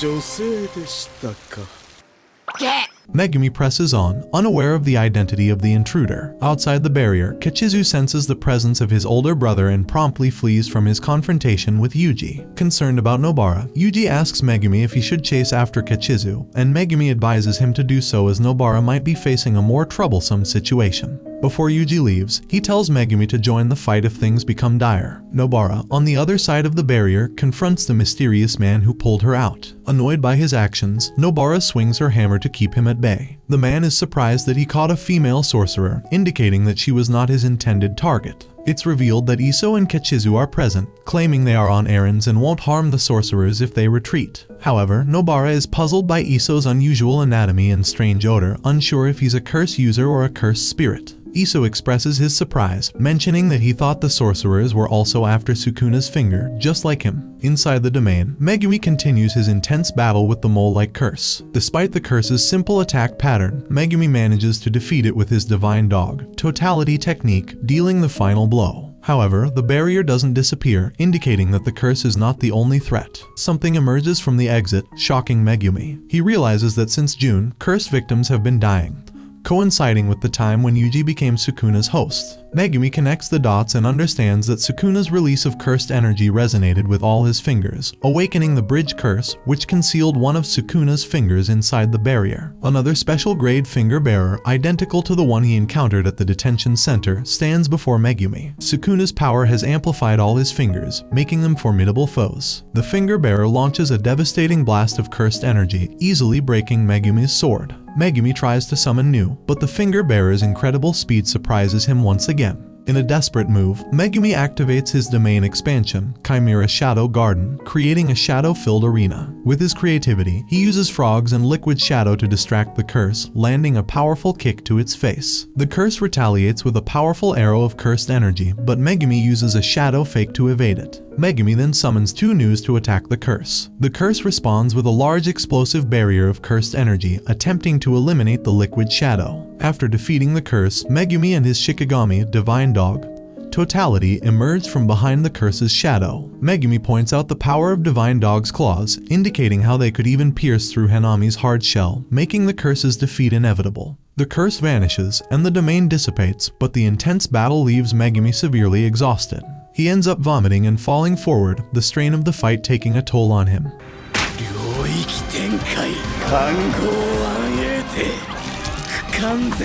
In a flashback, it's revealed that Megumi used to be a bully, and someone named Tsumiki scolded him for his behavior, encouraging him to stop fighting. Tsumiki throws a carton of strawberry milk at him, a memory that unexpectedly resurfaces in the midst of the battle. Megumi remembers how Gojo Sensei intervened in his life when his father married Tsumiki's mother and then disappeared, ensuring that Megumi and his sister were supported by the school and preventing Megumi from being sent to the Zenin family. Megumi now holds one of Sukuna's fingers and contemplates how to inform Yuuji about it before falling asleep suddenly. Outside the barrier, Iso notices Sukuna's finger and becomes eager to obtain it. Kechizu and Yuuji appear behind him, causing Iso to become angry that they caught him off guard. Nobara hits Iso on the back of his head with her hammer, provoking him further.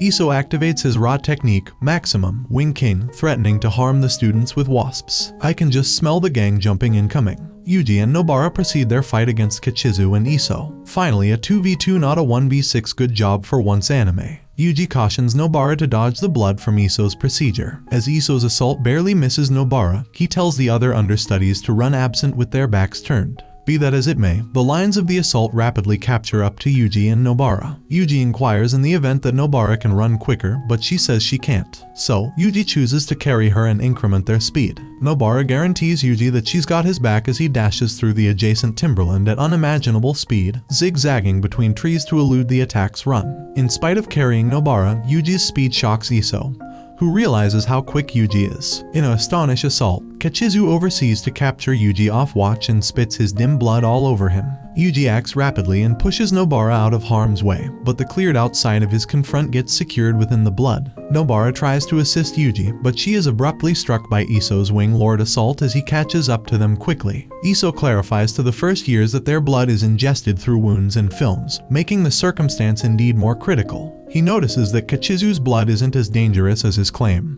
but still unsafe. He includes that Yuuji may have almost 15 more minutes to live, whereas Nobara as it were has around 10 more minutes until morning, after which as it were their bones will stay. The circumstance gets to be progressively basic for both of them. In an aggravating flashback, it is uncovered how the passing portrait wombs came into presence. A lady with the special capacity to donate birth to human spirit crossbreeds looked for asylum in a sanctuary controlled by Noritoshi Kamo. In any case, rather than advertising her offer assistance or security, Kamo subjected her to brutal tests. He constrained her to experience 9 pregnancies and 9 premature births, driving to the creation of the 9 passing works of art. For the another 150 a long time, the passing portrait wombs had no one to depend on but each other. They persevered to awful and forlorn presence. Choso, one of the passing portrait wombs, clarifies to Iso and Kechizu that they ought to adjust themselves with the reviled spirits since the world they wish to make would be more reasonable for them, given their history and circumstances. Nobara's sudden chuckling catches Iso and Kechizu off watch as she employments her straw doll procedure, reverberation on herself, causing hurt to both of them.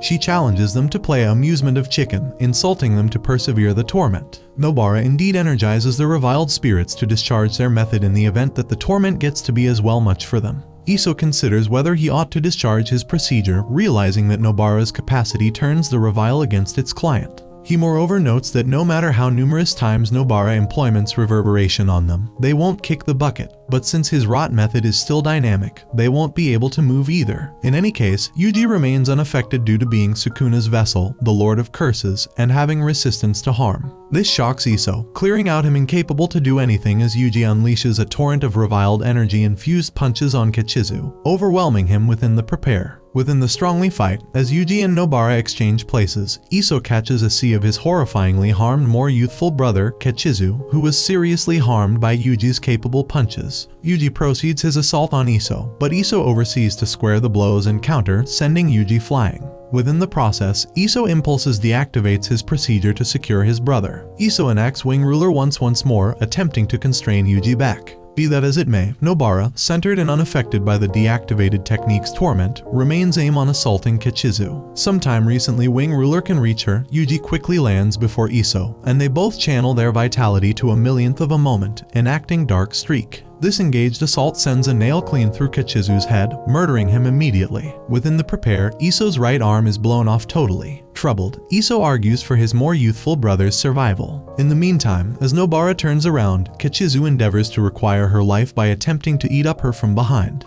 But Nobara, in a minute of anger, actuates straw doll strategy, clip, exploding the nail in Kechizu's head, finishing his life. Nobara guarantees the dead Kechizu that Iso will be joining him within the great beyond. As Yuuji moves to wrap up off Iso, the youthful alchemist is taken aback by Iso's tears of warmth for his misplaced brother. This unforeseen show of feeling makes Yuuji stop. Nobara too stops assaulting, astounded that Kechizu's body isn't vanishing, recommending that he might still be lively. Both Yuuji and Nobara come to realize that the passing works of art aren't only reviled spirits but tissue and blood creatures with feelings. As the pickup truck speeds absent, Iso takes one of the men on board prisoner and powers the driver to quicken, making it troublesome for Yuuji to seek after them. Iso accepts he will recuperate and come back for Vindicate on Nobara, but he gets to be frightened when he sees her around to utilize her straw doll method on his disjoined arm. Sometime recently Iso can respond, Nobara actuates reverberation once more, causing even more harm to Iso's chest. 2 dark nails puncture outward from his chest, causing him to break down and drop from the truck. Yuuji surges toward him, apologizing, and after that conveys a last, destroying punch through Iso's chest, finishing his life. After the fight and with the passing Candaces vanquished, Yuuji takes note his hand burning from Iso's blood. He comments that it harms, but he suspects there's more to it than fair the torment from the blood. The circumstance takes off Yuuji mulling over the occasions of the fight and the waiting impacts of the revile, and the curses themselves. As Choso faculties the passing of his brothers, he breaks one of the board diversion pieces, disillusioning Mahito. Guido is shocked by Choso's capacity to sense their passings, and Mahito goes to discover another amusement piece. When Guido affirms that both Iso and Kechizu were slaughtered by Yuuji and his classmates, Mahito grins upon hearing this news. Meanwhile, at Yasuhachi Bridge, Akari tries to contact the first years, but none of them reply her phone calls, which pesters her. She chooses to go seek for them herself. Within the consequence of the fight, Yuuji and Nobara walk through the timberland in conversation around the passing portrait wombs. Yuuji checks to form beyond any doubt Nobara is okay. and she guarantees him that she's fine in spite of her scarred left arm and the plausibility of harm in her body. She ponders on the off chance that Shoko will be wakeful and calm sufficient to recuperate her wounds. Amid their discussion, Nobara takes note that Yuuji is acting a bit bizarre. He inquires her in the event that this can be the primary time she has murdered somebody rather than fair exercising them. Whereas Yuuji has done so sometime recently with the transfigured people, Nobara doesn't appear to have a problem with it, showing her solid resolve in their line of work as jujutsu magicians. Underneath the bridge, Yuuji and Nobara discover Megumi oblivious, which stresses them. In any case, Megumi all of a sudden wakes up and communicates his alleviation that they are firm.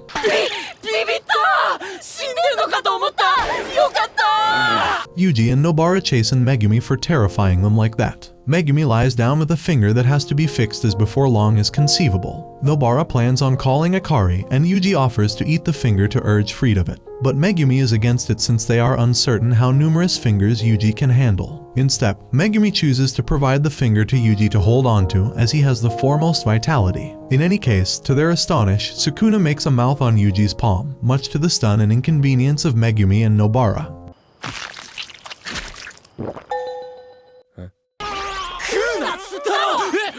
Before long after, Akari arrives on the bridge, shouting at the three, but they disregard her, including to her disturbance. 2 days afterward, Gojo talks on the phone with Yudaheim to check on the status of the mole inside the Jujutsu Tall School. He gloats approximately the victory of his understudies. Yudaheim reports that she hasn't found any leads exterior the understudies and will proceed her examination. Gojo at that point turns his consideration to Mei for another matter and sends her 10 million yen, to which she cheerfully snickers out uproarious upon accepting the money. As Megumi and Nobara examine the circumstance, Megumi uncovers that Sukuna's incarnation activated the Yasuhachi Bridge Revile. He inquires Nobara not to tell Yuuji almost it. In the meantime, Sukuna insults Yuuji for causing the passings that happened amid the fight. In reaction, Yuuji immovably tells Sukuna never to uncover this data to Megumi. Back at Tokyo Jujutsu Tall, Maki and Panda are preparing whereas Toge observes them. Panda sits down and inquires the two in the event that they are mindful of what happened with the first years, which Maki affirms. All of a sudden, Maki stands up and dispatches herself at the clueless Panda, shocking him with her assault. Todo and Mei rejoin with the Kyoto Tall foremost, Gakuganji, who clarifies the centrality of being a Review 1 magician. He notices that uncommon grades are irregularities among Jujutsu magicians, and Review 1 magicians are the ones who uphold the benchmarks of the most grounded alchemists. The missions they embrace and the perils they confront are at the next level, and the emolument reflects that, outperforming any rank underneath, counting semi-grade 1. With this in intellect, Gakuganji inquires Todo and Mei for their demands. They both put in a proposal for Yuuji, Megumi, Nobara, Maki, and Panda to be advanced to Review 1 magicians. In the interim, Yuuji is out shopping with Nobara and Megumi when he incidentally drops something, much to Nobara's irritation. She shouts at him, and he rapidly apologizes, whereas Megumi turns around in humiliation. All of a sudden, Megumi gets a communication from Gojo Sensei, educating them that they are to meet up with him for a top-secret mission. Going back to the past, we have Suguru Gido just strolling down the street pondering the joys of summer and the not-so-joyful cursed spirits popping up. He had a sudden craving for cursed spirit's favorite delicacy. After a quick detour into a sketchy alley, he found a cursed spirit indulging in a gruesome feast. Suguru decided to exorcise the spirit.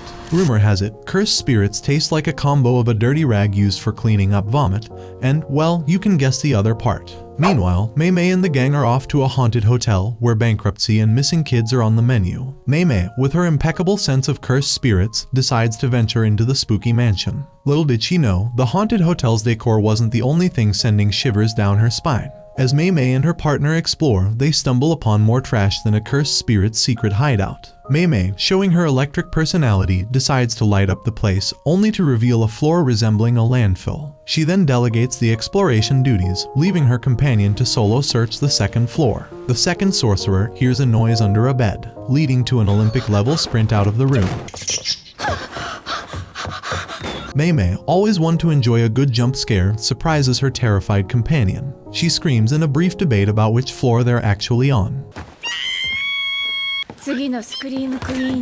However, they're both wrong. Realizing they've stumbled into a cursed spirit's maze, Mei suggests they've become unwitting players in the world's worst escape room. Turns out, the cursed spirit set up a barrier for easy prey, thinking, why hunt when you can create a haunted hotel trap? Mei, realizing they've been trapped in this cursed spirit's twisted escape room for what feels like an eternity, decides it's time to consult the brains of the operation, Yudaheim. Mei bombards Yudaheim with questions about barrier-breaking techniques. Yudaheim, the knowledgeable sensei, starts explaining the intricacies of the barrier, but she forgets one crucial detail: running in opposite directions.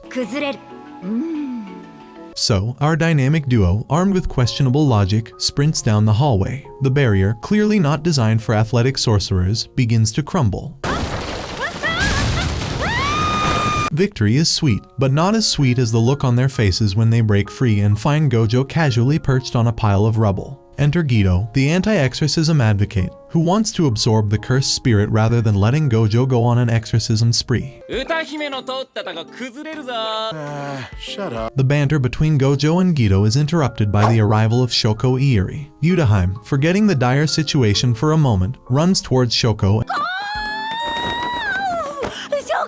and hugs her like she just found her long-lost sorcerer BFF. As it turns out, Mei, Yudaheim, and company have been Mia for 2 days due to the time-messing barrier. Mei is already planning to overcharge for the extended mission. The news of the explosion inside the barrier is making headlines on the internet, and Yaga Masamichi, the stern first-grade sorcerer, is ready to give them a lecture on protocol. Guido believes in protecting non-jujutsu sorcerers, while Gojo couldn't care less about moral arguments, considering them the refuge of the weak. Gojo, in his usual playful manner, teases Guido until the latter can't take it anymore. Before things get too heated, Yaga-sensei appears, and suddenly, Gojo and Guido are best pals again. Yaga-sensei, with a mix of concern and skepticism, assigns a new mission to the dynamic duo: escort and erase the star plasma vessel, a girl compatible with Tenjin. But Tenjin, the one with the cursed technique of immortality, isn't aiming for eternal youth, he's going for a complete body makeover. The catch? Those who reach the higher state of being lose their will, essentially erasing their identity. Gojo and Guido, always up for a challenge, embark on their mission with the fate of Tenjin hanging in the balance. In the mystical world of jujutsu, where schools and high schools aren't just about homework and exams but also dealing with cursed spirits and the occasional supernatural calamity, Tenjin-sama is the unsung hero. You see, he's the powerhouse behind the scenes, strengthening barriers, supporting jujutsu societies, and basically keeping the magical show on the road. Without him, Jujutsu Society would be in shambles. But here's the catch: Tenjin-sama, for all his mighty powers, needs a body upgrade every 500 years. Enter the Star Plasma Vessel, a lucky someone compatible with Tenjin. The vessel's location has been leaked, and there are two not-so-friendly groups in pursuit. First up is the Q group, the rebellious curse users who fancy turning Tenjin into a wrecking ball for Jujutsu Society. Then, we have the Star Religious group, a bunch of non-sorcerer cultists, who've decided that Tenjin is their divine ticket to the big leagues. Our dynamic duo, Gojo and Guido, are tasked with protecting the Star Plasma Vessel, ensuring she safely reaches Tenjin. Guido rushes to pick up the vessel from her hotel room. But oh, plot twist, a grand explosion. Guido, with his quick thinking and a dash of curse technique, survives the blast. Meanwhile, in another corner of the chaos, the Q combatant Koken decides it's time to make the vessel's life a little more interesting. Enter Guido's heroic save and Gojo, the unimpressed sensei who calmly stops Bayer's attack, thinking, is that all you got? Now, the Star Religious group the anime sorcery jumping people 101. Do they know how to cut a check? They've hired the infamous subscribe and let me know for the vessel's assassination. I'm out. After a victorious battle against Koken, Guido casually prepares a cup of coffee, channeling his inner Boris the Sorcerer vibes. Koken, on the other hand, is stuck in the throes of Guido's curse, desperately pleading for mercy. The smartphone buzzes, and a selfie from Gojo appears. Meanwhile, in a completely unrelated turn of events, Toji finds himself at a stadium, bidding on boat racing like it's his part-time job. The mediator from the religious group interrupts his gambling spree, inquiring about the progress report. Toji is up against a kid from the Gojo clan. However, he's not planning to face Gojo head-on. He's more of a strategic, wear down the enemy with idiots kind of guy. Toji's luck takes a hit as he loses yet another bet, earning himself a fair share of irritation. The mediator, counting on Toji for the mission, inquires about Megumi. Toji, after a brief mental pause, responds with the classic, "Who's Megumi?" Back at the vessel watching party, Guido and Gojo eagerly await the awakening of Amini Riko. When Riko finally opens her eyes, she doesn't exactly greet them with a warm smile. Instead, she delivers a resounding slap to Gojo's face. Guido, attempting to be a peacemaker, tries to calm her down but gets labeled as a liar and a thug. The duo, in an attempt to establish dominance, starts squeezing Riko Enter Kuroi, the room service lady, who somehow manages to convince Riko that both Gito and Gojo are on the same team. Riding on one of Gito's curses, Kuroi adds a layer of mystique to the scene. Just when things seem to be settling, Riko, the vessel with a mind of her own, stands up on her curse technique soapbox, claiming to be Tenjin herself. Despite her impassioned declaration, Gito and Gojo remain unfazed. Suddenly, a revelation about Riko's school triggers a change in her demeanor. Before anyone can react, she's off, leaving behind a room full of bewildered sorcerers. The plot thickens as Gojo receives a call from Yaga Sensei, instructing him to fulfill every demand of Ammonai Riko. Irritation levels rise, but Gito convinces Gojo that Riko deserves some pre-enjoyment. In the tangled web of curses and alliances, Riko's tragic past unravels. She won't be able to see her friends or family, but Korai steps into the spotlight, revealing that Riko lost her family in a childhood accident, and he's been her guardian ever since. As Gito, Gojo, and Korai rush to find Riko in her school, ominous signs appear. Gito senses trouble from the cursed spirits he dispatched to watch over Riko, and urgently calls for Gojo. Alas, the spirits have met their untimely demise. Toji, the nonchalant sorcerer with a knack for boat racing and an appetite for strategy, enjoys his meal while keeping an eye on the race. The religious group places a bounty on Riko, and Toji knows the stakes are high. However, he remains calm, confident that no one can harm Riko as long as Gojo is by her side. After all, Gojo is the sorcerer born once in centuries with 6 eyes and the limitless technique. Meanwhile, Gito encounters an old sorcerer eager for a fight. The old man underestimates Gito's close combat abilities, assuming it's his weakness. However, Gito surprises him with a swift and powerful counterattack, leaving the old man contemplating his life choices. As Gojo enters Riko's school, he's met with admiration from her friends. The teacher even slides him her phone number. Seizing the opportunity, Gojo whisks Riko away from the classroom, heading towards Jujutsu High. In the chaotic pursuit, Korai takes down another assassin targeting Riko. The revelation of a 30 million bounty on Riko's head sends shockwaves through the sorcerer community. Gojo engages in a fierce battle against a Shikigami, the same kind that Korai faced earlier. The assassin uses clones to attack Gojo, but the six-eyed sorcerer remains unfazed. With an explanation of his curse technique, Gojo identifies and defeats the main body of the clone. Riko receives a mysterious MMS, revealing Kuroi as a hostage. Kuroi herself urges Gito to team up with Gojo to save Riko. Gito, acknowledging his mistake, discusses the probable moves the kidnappers might make in the upcoming negotiations. Gojo recognizes that the kidnappers will likely offer an exchange or order him to harm Riko, using Kuroi's life as leverage. With Riko in their possession, Gojo and Gito plan to turn the tables during the exchange. However, Riko, still grappling with trust issues, refuses to be part of the strategic play. Despite her reluctance, Gojo and Gito successfully rescue Kuroi without compromising their position. Amidst the turmoil, Riko and Gojo find a moment of peace on the beach, enjoying their time together. While Gito works on comforting a guilt-ridden Kuroi, Riko and Gojo engage in seaside playfulness, splashing water and creating memories.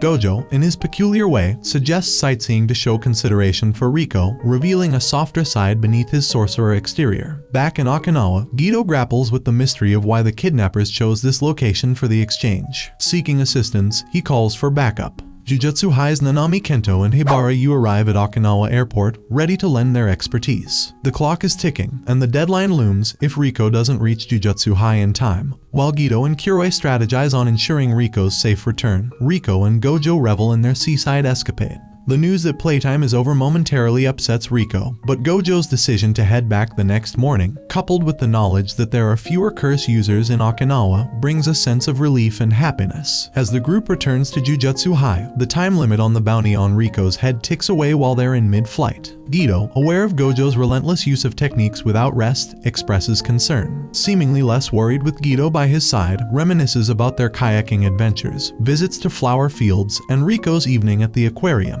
Upon their arrival inside Jujutsu High's barrier, situated in the foothills of Mount Mashiro, Gito praises for his hard work. However, the tranquility shatters when Toji, the enigmatic sorcerer, suddenly pierces Gojo's chest. Gito is bewildered by Toji's ability to breach the Jujutsu High barrier. Toji, revealing his previous encounter with Gojo and his plan to wear him down, strikes again.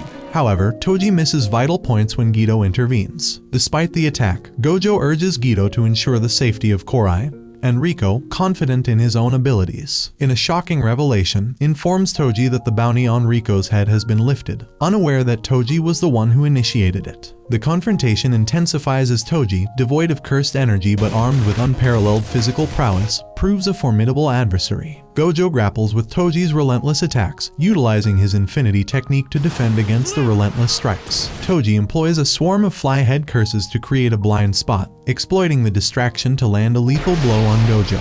Amidst this chaotic battle, Gido, Riko, and Korai arrive at the grounds of Jujutsu High. Korai departs from Riko and they set foot in Tenjin's territory. Gido explains the gravity of the decision before Riko to choose assimilation or return home. The main hall of the Tomb of the Star awaits her, a special barrier accessible only to invited individuals. Just as Riko contemplates her decision, tragedy strikes. Toji, the relentless assassin, shoots Riko dead, shattering the moment of contemplation. In a surge of grief and rage, Gido unleashes all his cursed spirits on Toji, who chillingly declares the death of Gojo. The confrontation between Gido and Toji escalates as the true extent of Toji's abilities comes to light. Despite Gido's attempts to attack with cursed spirits, Toji effortlessly annihilates them. Toji reveals his unique method of countering sorcerers who rely on cursed energy, his own lack of it, combined with a cursed tool that prevents him from being invisible to cursed spirits. Toji keeps a cursed spirit capable of storing objects within his body, allowing him to conceal cursed tools and avoid detection by other sorcerers. Gido, realizing the threat Toji poses, refrains from using cursed tools initially. The two clash, and Gido's anger rises upon suspecting that Toji may have killed Kuroi as well. In a desperate move, Gido employs a cursed spirit using domain expansion to distract Toji and create an opportunity to absorb Toji's cursed spirit.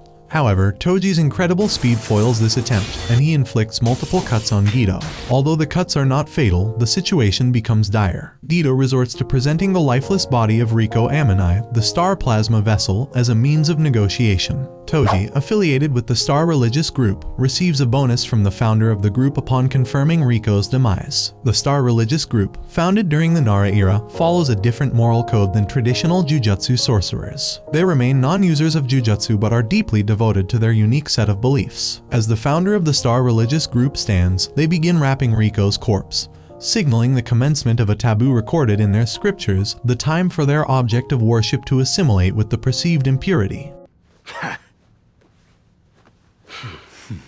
Toji's unexpected intervention becomes their saving grace, as his calculated plan to kidnap Kuroi and wear down Gojo unfolds. As the mediator and Toji exit the Star Religious Group's building, Toji finds himself walking alone. Suddenly, he encounters Gojo standing right in front of him. Toji, unable to believe that Gojo is alive and well, prepares to attack. However, Gojo reveals that he utilized the negative curse technique against the negative, creating a positive energy that regenerated him.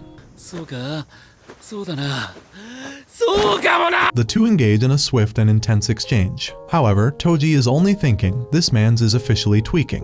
Toji charges at Gojo, confident in his ability to handle Gojo's three techniques: stop, attract, and repel. However, Gojo effortlessly dodges Toji's attacks, reflecting on his newfound appreciation for the beauty of the world. Gojo's realization dawns. Toji is from the Zenin clan, explaining Toji's familiarity with Gojo's techniques. In a surprising turn, Gojo unveils a new technique by merging the amplified and reversal techniques, creating an imaginary purple technique. This technique punches a hole through Toji, demolishing half of his body. In his dying moments, Toji cryptically informs Gojo that his child will be sold to the Zenin clan in the coming years, leaving Gojo with a grim revelation. Toji dies standing on his legs, his cursed spirit crawling towards Gido. Gojo, now arriving with Riko's lifeless body, stands before Gido. However, Gido struggles to believe that the person before him is truly Gojo. Despite Gojo's desire to exact vengeance on the Star Religious Group, Gido opposes this dark inclination. A year after the intense confrontation between Gojo, Gido, and Toji, Gojo, now recognized as the strongest sorcerer of his age, is engaged in refining his jujutsu technique. He demonstrates an automatic selection of targets for his technique, aiming to discern the danger level of objects based on various factors like cursed energy strength, mass, velocity, and shape. Gojo's goal is to extend the duration of his limitless technique with minimal resources, Despite his unparalleled strength, Gojo faces two remaining challenges: mastering domain expansion and teleportation over long distances. He contemplates that these hurdles could be overcome if they could secure courses in Jujutsu High without any obstructions. Gojo is now capable of handling missions alone, relegating Gido to other solo assignments, while Shoko has yet to face difficult missions. Gido, on the other hand, still grapples with the reason for being a sorcerer. After a shower, he encounters Hebara and, in a moment of introspection, asks Hebara if he finds it challenging to continue as a Jujutsu sorcerer. However, Hebara's response doesn't provide the clarity Gido seeks. The two engage in a discussion, and Hebara eventually departs. In a surprising turn of events, a blonde girl appears and questions Gido about his taste in girls. どんな女がタイプかな？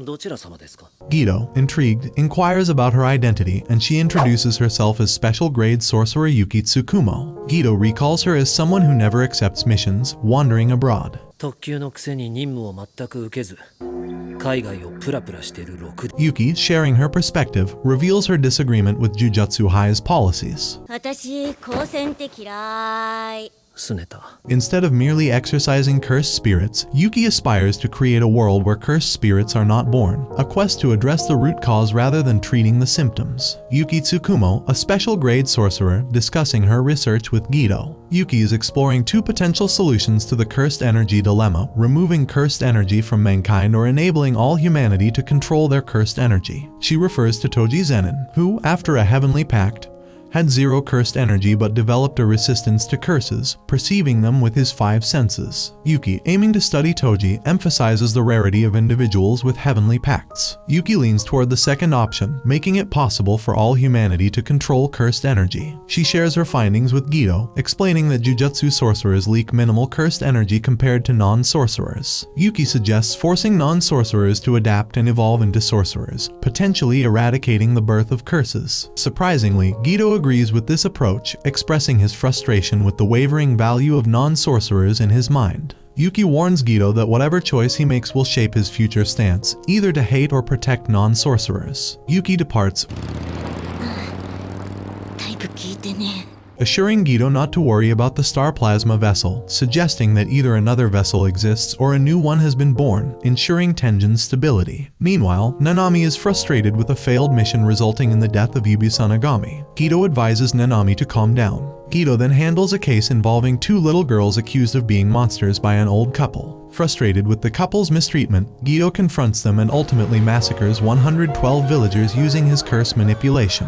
Gojo is handed a report of the incident by Yaga Sensei, and Gido is sentenced to death. Gojo is given the mission to execute Gido. In the city, Gido meets Shoko, confirming the charges against him. He calmly expresses his desire to create a world exclusively for sorcerers. Gojo arrives on the scene, yelling at Gido for having an impossible dream. Despite Gojo's anger, he cannot bring himself to attack Gido. Gido reveals that he has joined and taken over the Star religious group, killing its president. As tensions rise, Gojo goes after Megumi Fushiguro, the son of Toji Zenin. He attempts to explain about his clan and Megumi's father, but Megumi shows no interest. Gojo then wakes up from the dream, finding himself with Megumi, Itadori, and Kujisaki. The story takes a dark turn as Gido's actions and beliefs clash with the established order, and Gojo faces the challenge of dealing with his former friend and the consequences of his choices. The story continues with Itadori, Kujisaki, and Megumi discussing their plans. Megumi decides to go home, while Itadori suggests watching a horror movie, but Kujisaki opts for shopping instead. AI Todo and Meimei recommend Itadori, Megumi Fushiguro, Maki Zenin, Panda, and Nobara Kujisaki for promotion.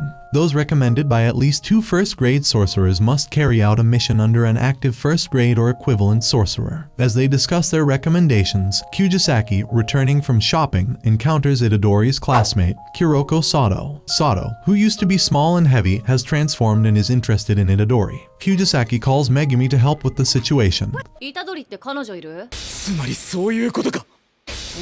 そういうことよ。彼女はまずいないだろう。 And they arrange for Itadori to meet them at a family restaurant. Itadori arrives promptly and recognizes Sato. Despite Kujisaki's initial concern about Itadori acting stupid, he handles the situation well, impressing Megumi and Kujisaki. 奇遇。 Sato, who has always disliked other boys except Itadori, leaves in the evening without exchanging contacts with Itadori. Later, Itadori takes them to a movie. Meanwhile, Gojo has left the investigation of Kyoto to Yudaheim, who gathers Megumi, Itadori, and Kyujisaki for a mission.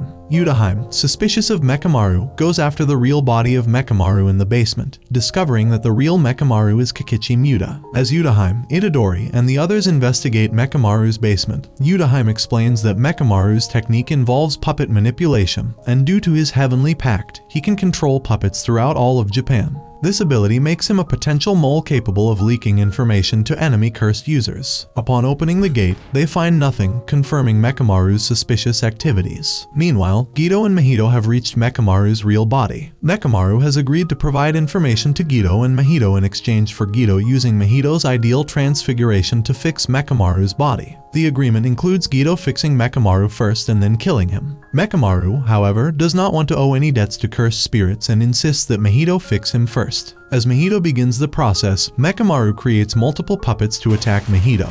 Mahito swiftly destroys all the puppets, but when he looks back at Mekamaru, he has disappeared. A massive blast occurs, and a giant puppet emerges from the water with Mekamaru inside it. Gido has lowered a veil that cuts off signals, forcing Mekamaru to use any means necessary to contact Gojo and inform him about the Shibuya plot. Mekamaru's plan is to have Gojo protect him. Realizing the danger posed by Mahito, Mekamaru decides to exorcise him. Mekamaru has accumulated 17 years worth of cursed energy and dedicates 1 year of it to unleash the Ultra Cannon, a powerful attack aimed at Mahito. In the fiery clash between Mahito and Mekamaru, the battlefield became a spectacle of intense moves and cunning strategies. Now, Mekamaru, armed with 2 years worth of cursed energy, unleashes the Miracle Cannon, hoping to lure Mahito into a dodging spree. But Mahito, seemingly unfazed, continues his assault, as if he's got better things to do than pay attention to Mekamaru's fireworks. In a surprising turn, Mekamaru injects Mahito with a shot that turns the whole encounter into a chaotic explosion.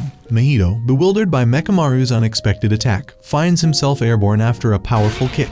Little did he know, the injected shot played havoc with his very soul. Just when you think Mekamaru has this in the bag, Mahito pulls off a masterstroke, tweaking the shape of his soul to make it appear regenerated. The guy literally flies away in the form of a bird. Enter Gido, impressed by Mekamaru's meticulous preparation. This could be the moment for Gido to seize the day. Mekamaru, undeterred, launches the Pigeon Viola, an attack that's like the cursed energy version of a guided missile system. No matter where Mahito hides or what shape he takes, these cannons are locked and loaded. Mahito, not one to back down, rushes Mekamaru. It's a soulful struggle as Mahito tries to figure out which of Mekamaru's attacks will actually make a dent in his metaphysical self. As if the chaos wasn't enough, Mekamaru goes all out with a 5-year investment, the special attack Pigeon Viola. This time, it's multiple cannons on steroids. It's a visual feast of explosive chaos. Just when Mekamaru thinks he's got the upper hand, Mahito unleashes his ace, the domain expansion of self-embodiment of perfection. Mekamaru finds himself pinned down as Mahito, with an air of superiority, begins the ideal transfiguration. Mahito advises Mekamaru to keep his strategy free of hopes and dreams. Mekamaru unleashes the forbidden, the new shadow style, simple domain. It pierces through Mahito, neutralizing all other techniques. Gido and Mahito made their exit, leaving Mekamaru defeated. No! God, please, no! But not without a final, calculated move. As they retreated, Gido managed to pilfer the remaining cursed energy from Mekamaru, a sly maneuver to add more power to their dark arsenal. As the eerie events unfolded, the story shifted to a different scene. It's 7 p.m. on October 31st, 2018. And Tokyo's department store outlet becomes the center of an unexpected supernatural disturbance. A mysterious 400-meter radius veil descends, enveloping the area and trapping normal people within its confines. Meanwhile, sorcerers and assistant supervisors can move freely, but communication signals are blocked. The setting turns chaotic as people attending the Shibuya Halloween festival find themselves inexplicably drawn into the veil. It's a spectacle of confusion and panic as the supernatural force works its mysterious charm. Among those on the scene are seasoned sorcerers like Nido Nanami, Takuma Ino, and Megumi Fushiguro. Meanwhile, Naobito Zenin, Maki Zenin, and Kyujisaki Nobara appear at different locations inside the veil. Outside the veil, Jujutsu High's second-year teacher and grade 1 sorcerer Atsuya Kusakabe, along with Panda, discuss the situation. They talk about the unusual decision to send Gojo alone to restore order in Shibuya. The rest of the teams are on standby, ready to catch any potential rebounds caused by Gojo's actions. Curiosity and concern intensify as Atsuya peeks inside the veil, revealing no immediate threat of cursed spirits or users wreaking havoc. However, the situation takes a sudden turn as the trapped people begin calling out for Gojo. It becomes clear that the veil won't allow anyone to leave until Gojo himself arrives inside. In a dramatic moment, Gojo, seemingly summoned by the calls, appears inside the veil. The story takes an intriguing twist, leaving readers on the edge of their seats, wondering how Gojo will navigate this mysterious and potentially perilous situation. As Gojo casually strolls atop the heads of trapped individuals within the subway, Mei, Yu, and Itadori receive urgent information about another veil. 家族という雇用関係でしょよくわかっているじゃないか。早く行こうよ。 This time, it's centered beneath the Meiji Shrine Station, trapping non-sorcerers in its mysterious confines. Mei, being ordered to handle the situation, swiftly takes charge. Meanwhile, Gojo encounters Jogo, Choso, and Hanami, and the assistant supervisor explains the dire situation to Mei and Itadori. They learn that 2 assistant supervisors have already fallen, and transfigured humans lurk between 2 barriers. Mei employs a crow to stealthily infiltrate the underground subway, but the crow is swiftly smashed by a powerful cursed spirit. Facing a critical decision, Mei presents Itadori with a choice to either confront numerous weak transfigured humans or a formidable cursed spirit. Armed with a map detailing the platform layout, Mei informs Itadori of the transfigured humans' locations. The cursed spirit responsible for taking down the crow likely resides on the 2nd floor. With a calculated plan, Mei decides to take exit 7 directly to the 4th floor to rescue civilians, while Itadori will enter the 2nd floor. As Itadori steps into the 2nd floor, he encounters a cursed spirit resembling a grasshopper. Oh wait, you're one of those Jitsu Jojo Genie. No, that's not it. Jujutsu sorcerer, right? Curious about Mahito's location, Itadori questions the grasshopper, who claims to be protecting the veil on the lower floor. However, suspicion arises in Itadori as the grasshopper appears responsible for the veil and barrier. Suddenly, Itadori notices a nail in the ground, similar to those used by Gito. Wary of the suspicious object, he decides to destroy it first. Itadori's punch sends the grasshopper crashing down. But to his surprise, it gets back up and launches a relentless counterattack. Itadori, demonstrating agility, dodges the grasshopper's strikes and steps closer, initiating a fierce fistfight against the 4-fisted adversary. In a relentless barrage of strikes, Itadori pummels the grasshopper cursed spirit, breaking its stretched abdomen and instilling fear in the creature. As Itadori shatters the cursed object, the veil is lifted, revealing Mei, Yu, and Itadori on the last floor. However, outside, Jogo takes a strategic stance, blocking the exit to prevent Gojo from escaping. Although Gojo has no intention of fleeing, Jogo has a different plan in mind. He surrounds Gojo with non-sorcerers, creating a grim situation. The trio of Jogo, Hanami, and Choso initiates a ruthless attack on the non-sorcerers, creating chaos. Amidst the chaos, Choso targets Gojo with his blood manipulation, creating a temporary blind spot. The blood fades in the air, and the trio charges forward, intending to unleash a combined assault on Gojo. To counter, Gojo slows down their attack, forcing them to utilize domain amplification and continue their offensive from opposite sides. In a surprising move, Gojo suddenly disappears from between Jogo and Hanami. Unable to use his domain expansion due to the large number of non-sorcerers present, Gojo faces the challenge of navigating this complex battlefield. Jogo realizes that their best chance is to keep Gojo focused on defeating cursed spirits and rescuing non-sorcerers. Unveiling his eyes by removing his blindfold, Gojo intensifies the stakes. The situation becomes a chess match between Jogo and Gojo. Meanwhile, Gito watches from the shadows, instructing Jogo to hold Gojo's attention for 20 minutes. After that, Gito plans to handle Gojo with the formidable prison realm technique. Gojo boldly points at Hanami, declaring his intent to take him down first. With a swift jump down the steps, Gojo challenges both Hanami and Jogo simultaneously, showcasing his unparalleled power. In a dazzling display of skill, Gojo overwhelms them, ripping off Jogo's arm with ease. It becomes clear that Gojo's earlier decorations were a misdirection, as he abandons the use of his limitless technique, focusing on compact attacks using cursed energy manipulation within the crowded space filled with humans. Despite Hanami attempting to utilize his technique, Gojo swiftly maneuvers on the roots of Hanami, reaching him and ripping off his horns. While Choso continues beheading humans, Gojo suspects him to be one of the incarnated death painting wombs. Jogo, attempting to attack Gojo, finds himself dismissed with casual indifference. Gojo explains to Jogo that the more he tries to neutralize Gojo's technique with domain amplification, the stronger Gojo must maintain his technique. Turning his attention to Hanami, Gojo crushes him using his repelling technique. Jogo attempts to distract Gojo by attacking humans, but it proves futile. Gojo's relentless pursuit ends with Hanami's demise, crushed against the wall. With the need to seal Gojo in the prison realm, Gido sets a daunting task for Jogo and the others. They must keep Gojo within the effective sealing range of 4 meters for at least 1 minute. Although a seemingly impossible task, Gido has a plan in mind. In an attempt to create distance, Jogo employs a hit-and-run strategy, throwing humans at Gojo while urging Choso to assist. Choso, using his blood manipulation, continues to cause chaos among the humans. Gojo unveils his plan to beat them in close combat, acknowledging that he can't save everyone. Instead, he promises to exorcise them. Gido seizes the opportune moment to elevate the stakes against Gojo. A train filled with transfigured humans arrives, adding to the pandemonium as they start attacking people. Mahito, strategically positioned inside the train,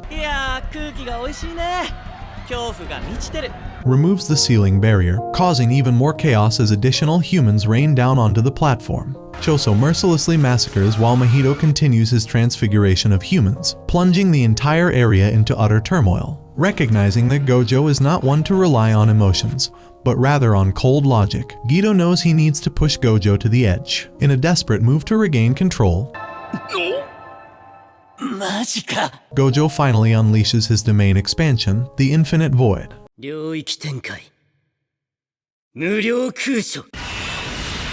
It's a risky gamble, lasting only 0.2 of a second, a limit set purely on instinct by Gojo. Within this brief moment, a massive influx of information is imparted to the non-sorcerers and transfigured humans present, a calculated attempt to shock them into a state of awareness. Though Gojo dismisses his domain expansion, the aftermath is swift and brutal. In a mere 299 seconds, the strongest sorcerer of the modern age ruthlessly slaughters roughly 1,000 transfigured humans, sparing no mercy. However, amidst the chaos, Gojo notices the prison realm object on the floor. Before he can react, Gido materializes, freezing Gojo in his tracks. Memories flood Gojo's mind as he grapples with the reality that the person standing before him is not Gido. In a shocking revelation, Gido opens the stitches on his head, revealing a gruesome sight as he removes his own skull. He explains to Gojo that this is his unique technique, an ability to pass from one body to another by replacing the host's brain with his own. This grants him the capability to utilize the techniques etched into the bodies he inhabits. Gido tells Gojo, declaring his intent to seal him away for 1,000 years. Gojo, trapped and confronted with the unimaginable, struggles against the overwhelming reality. Meanwhile, the news reaches Yuuji, informing him of Gojo's apparent sealing, leaving a lingering sense of uncertainty. In a sudden turn of events, Mekamaru reveals his true identity as the object in Itadori's ear. He informs Itadori that Gojo has been sealed.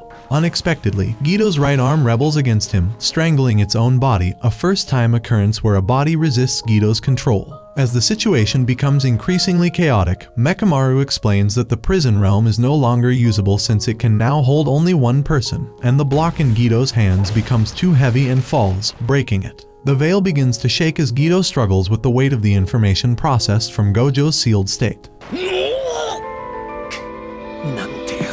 Mekamaru counts on everyone to act, instructing Meimei to follow his insurance plan and urging Itadori to escape. Two powerful cursed spirits, stronger than the grasshopper, approach Meimei and Itadori. Mekamaru pleads with Meimei to follow his instructions, and she agrees, unleashing her battle axe to face the incoming threats. Nanami, an assistant supervisor, decides to confront the user who lowered the veil, instructing Megumi and others to rescue common people. All 3 teams enter the veil, but an assistant supervisor is fatally stabbed by a cursed user, Uraheim. The prison realm is still processing information about Gojo, rendering Gido unable to move him. Mekamaru's second object, however, is discovered and destroyed by Mahito. Mekamaru relays the information to Itadori, instructing him to inform all sorcerers to cover Shibuya Station's exits. Itadori enters the veil, encountering transfigured humans, and contacts Nanami to inform him of Gojo's sealing. Nanami, Megumi, and Ino adjust their plans and decide to meet Itadori. Meanwhile, Choso and Mahito harbor their own intentions regarding Itadori. Gido, confident about Gojo's sealing, considers Sukuna an alternative plan. Team Nanami arrives. and Itadori reveals Mekamaru's existence inside Gito's body. Shibuya Station is overrun with cursed spirits, and Nanami instructs Megumi, Ino, and Itadori to meet Team Zenin, inform them of the situation, and request their assistance. Nanami takes charge of handling the situation with a Jichi. Ino emphasizes the critical need to save Gojo at any cost, stressing the potential catastrophic consequences if they fail. Yuuji, with the subtlety of a wrecking ball, decides to introduce his fist to the veil, leaving Ino wide-eyed at the sheer force. Megumi, always the strategist, suggests they play a game of find the weak spot in the unbeatable veil, and poke a hole in it, even if it's just for a nanosecond. Yuuji, in a moment of brilliant deduction, recalls the Hakajuku incident and posits that the veil dropper is probably lurking outside, not wanting to risk being caught in the act. Our trio of heroes concludes that the mysterious curtain lower must be standing out like a sore thumb somewhere, supporting the barrier. Central Tower of Shibuya becomes the suspected hiding spot. Channeling their inner Spider-Men, Yuuji and Ino ascend the tower with Maki Zenin's strings, only to discover cursed nails embedded in the ground, strategically placed by the veil's manipulator. Ino, like a cursed detective, removes one nail, but alas, the veil persists. The cursed user, now facing off against Yuuji, reveals 2 more nails in his arsenal. As Ino engages in a seance technique straight out of a mystical playbook, Megumi and Yuuji take on the formidable half-balled adversary. Megumi is desperately trying to keep up with Itadori's lightning-fast moves. The half-balled menace seems impervious to damage. Not a scratch on him despite the relentless onslaught. The first grandson, in a noble attempt to protect Granny Ogami, throws everything he's got. Granny Ogami's aura undergoes a sudden transformation, and the grandson witnesses a mind-bending sight, something that morphs into half Zenin Toji. December 7, 1989, marked the entrance of chaos into the world, as the unstoppable force that is Gojo graced the earth with his presence. Meanwhile, the elderly Granny Ogami and her grandsons, former assassins with a penchant for completing contracts, found themselves facing a task beyond their usual routine. Their mission, eliminate a child born with 6 eyes, the reward tempting them with a staggering bounty of over 100 million yen. Little did they know, the balance of power in their world was about to be rewritten.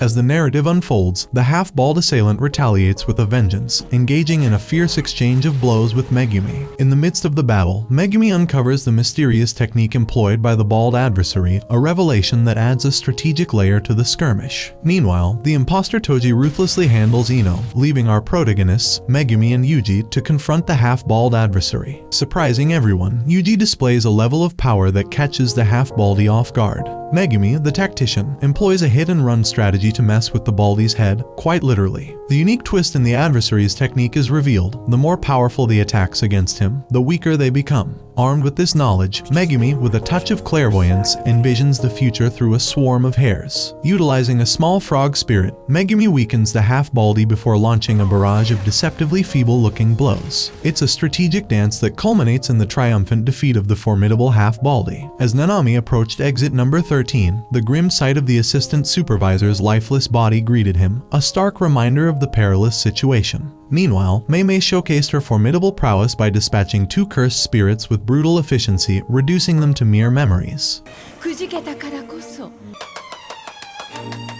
The cursed user, faced with impending doom, found himself pleading for mercy from the merciless Mei. Megumi and Yuuji, determined to lift the veil restricting sorcerers, witnessed Ino's unexpected fall from the central tower. Reacting with lightning speed, they both rushed to catch him, a display of teamwork amidst the chaos. However, the situation took an unforeseen turn when the real Toji took control of the grandson's body, leaving the old hag perplexed. The grandson, now a puppet to Toji's will, received a chilling order to eliminate the sorcerers, starting with the old hag herself.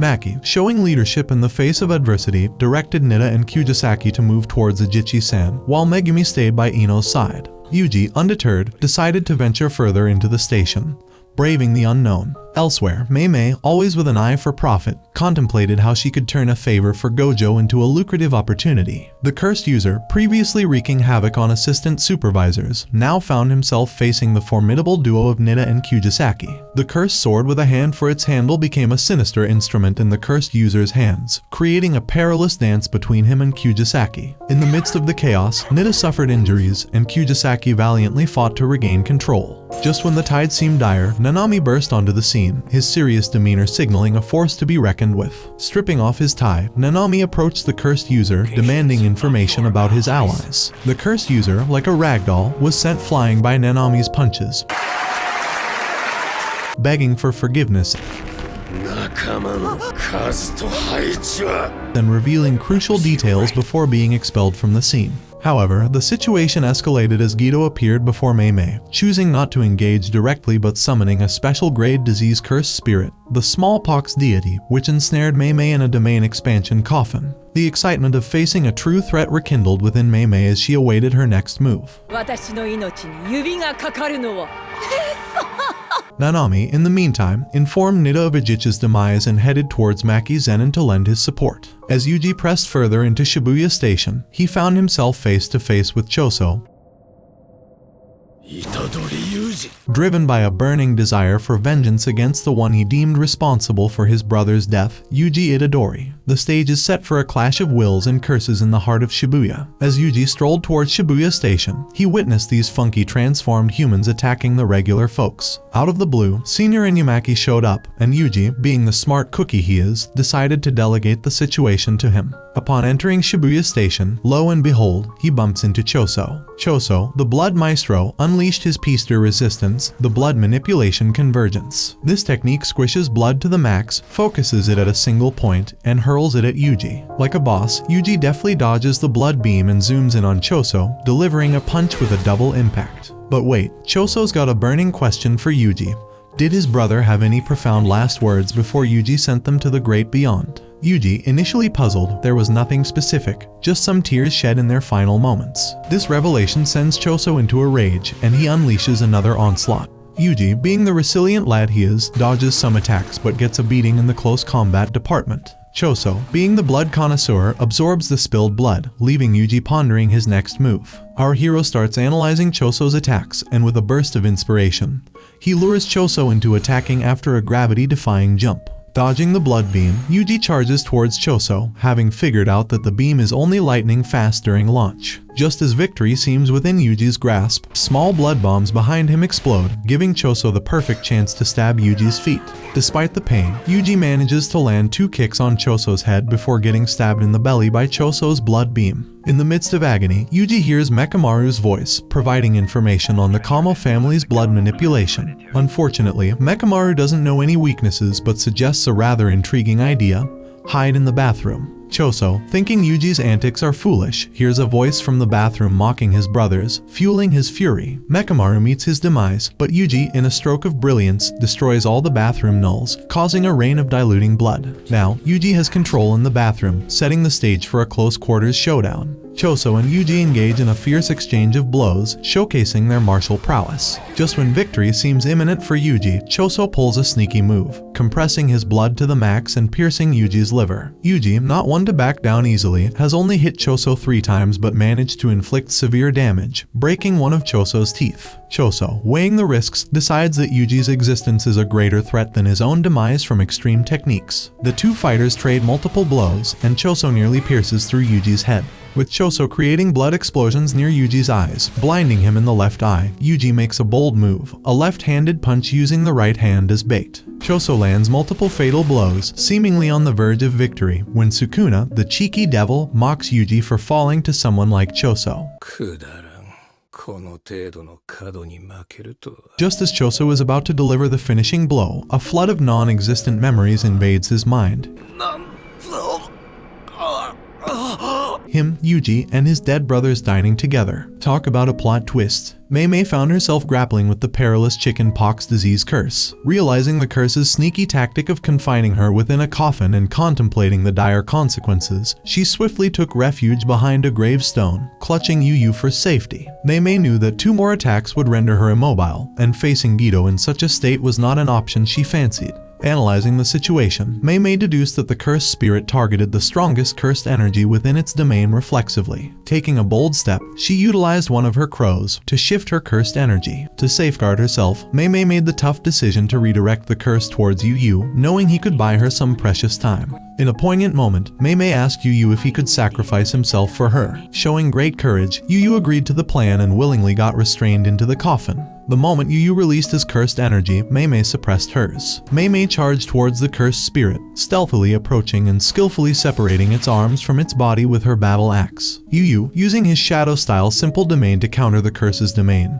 The cursed spirit, about to execute the gravestone move, suddenly vanished, attempting a surprise attack from behind. Mei Mei's last remaining crow intervened with lightning speed, punching a hole right through the cursed spirit. Mei Mei unleashed her blackbird manipulation attack, the kamikaze bird strike. The crow committed suicide in a spectacular display, but Mei Mei removed the limit on its typically feeble cursed energy. This unleashed a force no ordinary man could withstand, with the sole exception of the formidable Gojo. Exiting the domain, Mei Mei found herself face to face with Guido, who stood at a distance, no doubt intrigued by her prowess. Meanwhile, elsewhere at Shibuya Station, Nanami, Maki, and Zenin were making their way down. As they descended, a cursed spirit named Dagon emerged. Zenin seized and delivered a powerful punch, causing Dagon to regurgitate hundreds of human skeletons. Dagon, realizing the death of his comrade Hanami, transformed furiously. The old man Zenin, known for his eccentricities, began teasing Dagon with irrelevant information about FPS. Nanami took the initiative to attack, but all three first-grade sorcerers found themselves incapable of inflicting damage on Dagon. The cursed spirit created a defensive water barrier, and despite their concerted efforts, they couldn't make a dent. In a surprising turn, the old man Zenin showcased his unique projection sorcery, splitting 1 second into 24 frames and allowing him to trace actions within that time frame. Zenin became the fastest sorcerer aside from Gojo. With swift and precise movements, he hindered Dagon's ability to activate his technique, maintaining an overwhelming pace. However, Dagon, undeterred, unleashed his domain expansion,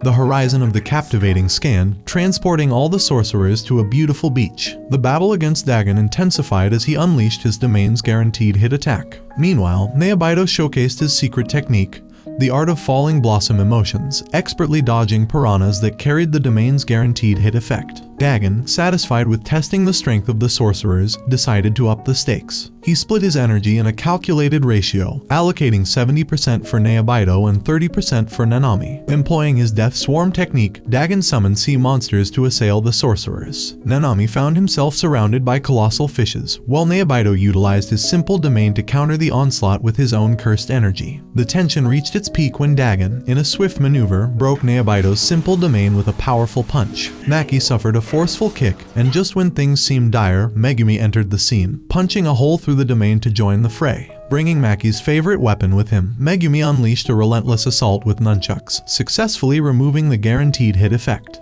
Megumi wasted no time deploying his domain, initiating a tug-of-war against Dagon's forces. The battle now hinged on domain supremacy, with Dagon needing to crush Megumi's domain to regain the guaranteed hit effect. As the clash unfolded, Nanami stepped in to assist Megumi, conveying the current situation. Naobaido, having lost his right arm, and Maki decided to keep Dagon engaged, allowing Megumi the opportunity to create an opening. Megumi diligently worked to poke a hole in the domain, aware that Dagon should not be able to utilize his domain expansion multiple times in a single day. The plan was to escape once the hole was established, putting victory within their grasp. Dagon, however, wasn't one to be outsmarted easily. As Nanami called Maki and Naobaido to assemble, a sudden twist occurred. Toji entered the domain, introducing a new dynamic to the unfolding battle. Toji, seizing Maki's weapon, flung her into the air, sealing the escape hole and surprising Naobaido. The revelation struck. The person before them was none other than Toji. Toji, a man devoid of conventional cursed energy, unleashed his raw strength on Dagon. Brutalizing the cursed spirit with relentless punches, kicks, and throws, Toji demonstrated a prowess that transcended the need for cursed energy. Dagon, having mistaken Toji for a powerless opponent, found himself overwhelmed by the sheer physicality of the onslaught. No matter how many sea monsters Dagon summoned, it seemed insufficient against Toji's relentless assault.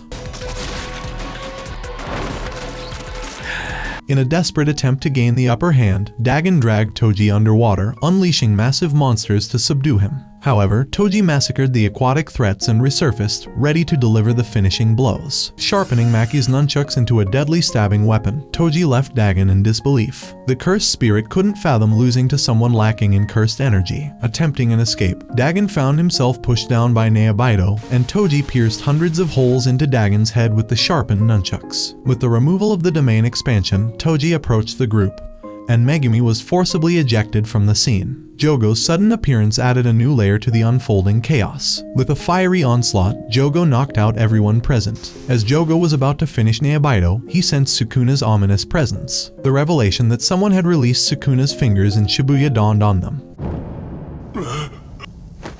Sukuna. Nanako and Namiko, having given a finger to Sukuna, were targeted by Jogo's flames. In a surprising turn, they managed to save themselves using a technique and captured the moment in a selfie. The markings of Sukuna appeared on Yuji's face as Jogo revealed Gito's plan. If Yuji consumed 10 fingers at once, the control over Sukuna would temporarily shift to the malevolent entity. Jogo, possessing 10 more fingers, fed them all to Yuji. Nanako and Namiko returned to life, but as Jogo prepared to attack them once more, Sukuna intervened, severing Jogo's hand. 1秒やる。どけ。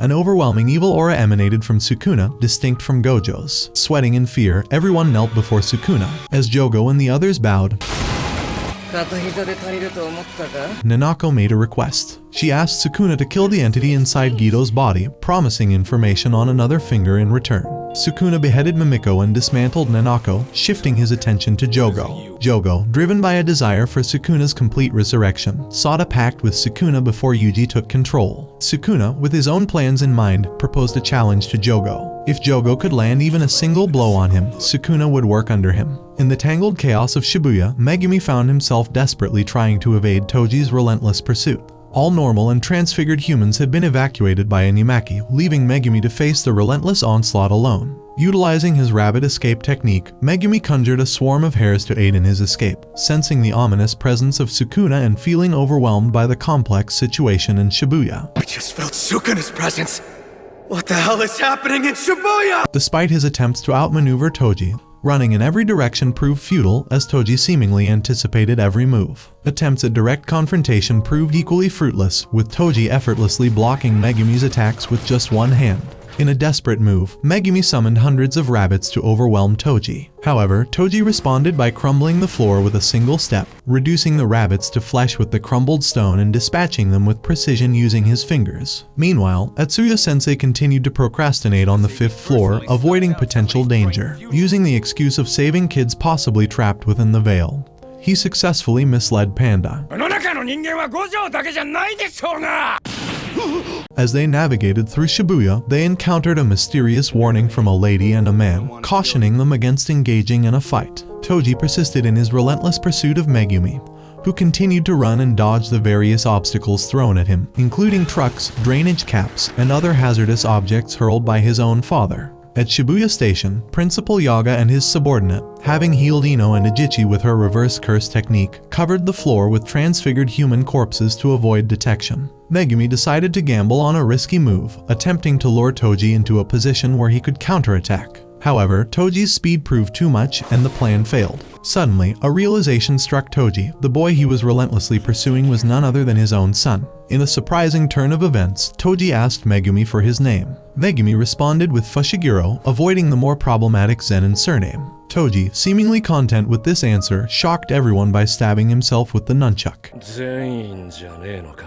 よかったな。 As Megumi moved towards Misiari, a cursed user hunting assistant supervisors, he faced an unexpected attack. The true subordinates of Gito ordered Atsuya and Panda to surrender, while the unfortunate deaths of Mimiko and Nanako at Sukuna's hands were confirmed. The tension in Shibuya escalated as Atsuya decided to engage with the mysterious foes, initiating his Evening Moon Sword's drawing attack. Just as the confrontation was about to commence, the lights went out and a colossal explosion rocked the area. Sukuna's laughter echoed ominously, signaling a shift in the unfolding chaos. Jogo, driven by an audacious desire to land a single blow on Sukuna, engaged in a futile attempt. However, Sukuna effortlessly dodged and dismantled Jogo's body parts, showcasing a vast power gap. Jogo, having inquired about Sukuna's strength compared to his fingers, realized the staggering difference, somewhere between 8 or 9 fingers. Jogo unleashed his maximum power, creating a meteor of magma. In a surprising turn of events, Sukuna waited until the final moment and then teleported them to safety, revealing his astounding speed and mastery. Sukuna then challenged Jogo to a fiery showdown, pitting Jogo's best technique, the Ball of Fire, against Sukuna's Arrow of Fire. Jogo, apologizing to Dagon and Hanami for his failure, expressed his desire to meet them in the next life. Sukuna spoke to Jogo in his afterlife. Sukuna acknowledged Jogo's strength, making him cry in the face of his imminent demise. Jogo met his end in a blaze of fire. In the aftermath, Yuram appeared behind Sukuna, kneeling and greeting him. Sukuna, pleased to see her, welcomed the unfolding developments in Shibuya with a sense of dark satisfaction. Guido found himself exhausted after running and taking a hit from the relentless cursed user. In a last-ditch effort, he attempted to play his trump card by summoning a Shikigami, a powerful entity that had eluded the control of every sorcerer who had tried to tame it. The presence of this unmatched entity caught Sukuna's attention, prompting him to investigate personally. Before leaving, Sukuna instructed Yuram to complete preparations for his arrival. Megumi, in a strategic move, initiated a ritual to force the cursed user to participate. Among the entities he summoned was Mahoraga, the 8-handled sword and divergent Sela Divine General. This powerful Shikigami, untied by Megumi, unleashed its might. Mahoraga first punched away Megumi and then set its sights on Haruta Shijimo. As it prepared to strike a fatal blow, Sukuna intervened to save Haruta. No. Witnessing Megumi lying in a pool of his own sauce, Sukuna decided to heal him. To preserve Megumi's life, it became imperative to take down the Shikigami. As an outsider, Sukuna was the only one capable of achieving this and making it appear as if the exorcism ritual never happened. Mahoraga, equipped with the Sword of Extermination specialized for cursed spirits, initiated an attack on Sukuna. Sukuna skillfully defended and counterattacked with his dismantling technique. Mahoraga, functioning as a reverse curse technique and carrying positive energy, posed a unique challenge. If Sukuna were a cursed spirit, a single attack from Mahoraga's sword would have caused him to vanish. The confrontation escalated into a fierce battle, with Sukuna and Mahoraga exchanging powerful blows, tossing each other around buildings, and causing widespread destruction to Shibuya's infrastructure. Sukuna and Mahoraga reached unprecedented levels of intensity. Despite Sukuna's relentless attacks and countless slashes, Mahoraga quickly recovered from the dismantle technique. The two entities engaged in a spectacular clash, tossing heavy objects at each other with buildings crumbling like tiny pebbles. Sukuna shattered Mahoraga's extermination sword with a single bite, demonstrating his overwhelming power. The remaining humans in Shibuya struggled to save themselves from falling structures as the two mighty beings continued their destructive confrontation. Mahoraga, growing in size, wielded metro trains like nunchucks, adding an intriguing twist to the fight that fascinated Sukuna. Sukuna cut Mahoraga into pieces, but the Shikigami rapidly recovered, turning back to its normal form. Realizing that Mahoraga's ability resembled Yamato no Orochi, Sukuna noted the Shikigami's adaptability and perceptive nature. Fury's incantation and the magic wheel on Mahoraga's head indicated a complete cycle and harmony, allowing the Shikigami to adapt to all phenomena. Sukuna found himself captivated by Megumi's unique abilities. In a decisive move, Sukuna unleashed his domain expansion, Malevolent Shrine. Unlike traditional domain expansions, Sukuna's technique made the innate domain visible, painting directly in the sky. This divine technique allowed Sukuna to reduce Mahoraga to cells. Sukuna's relentless series of attacks within the guaranteed hit range continued, with Mahoraga regenerating each time. Recognizing the only way to defeat Mahoraga was to utilize a technique faster than the Shikigami could adapt, Sukuna pressed on. The regeneration of Mahoraga approached its end, and Sukuna's attacks generated enough heat to burn 100 meters of radius to ashes. Finally, Mahoraga was defeated. However, before fading away, Sukuna took the opportunity to kill Haruta. Yes! As Sukuna shifted Megumi to Yaga Sensei and Itadori Yuuji, who had returned to consciousness, witnessed the devastation caused by Sukuna in Shibuya. Overwhelmed by the memories of Sukuna's actions during his unconscious state, Yuuji mentally broke down and began crying, expressing a desire for death. However, he gathered himself, determined to save his comrades. Meanwhile, a half-burned Nanami headed outside to the surface. As Yuuji, overwhelmed and mentally broken, made his way towards Shibuya Station, memories of his childhood where people bullied his family for being cursed flooded his mind. Meanwhile, Nanami, exhausted and feeling the weight of his sorcerer duties, embarked on his last walk, imagining a peaceful beach on a sunny day.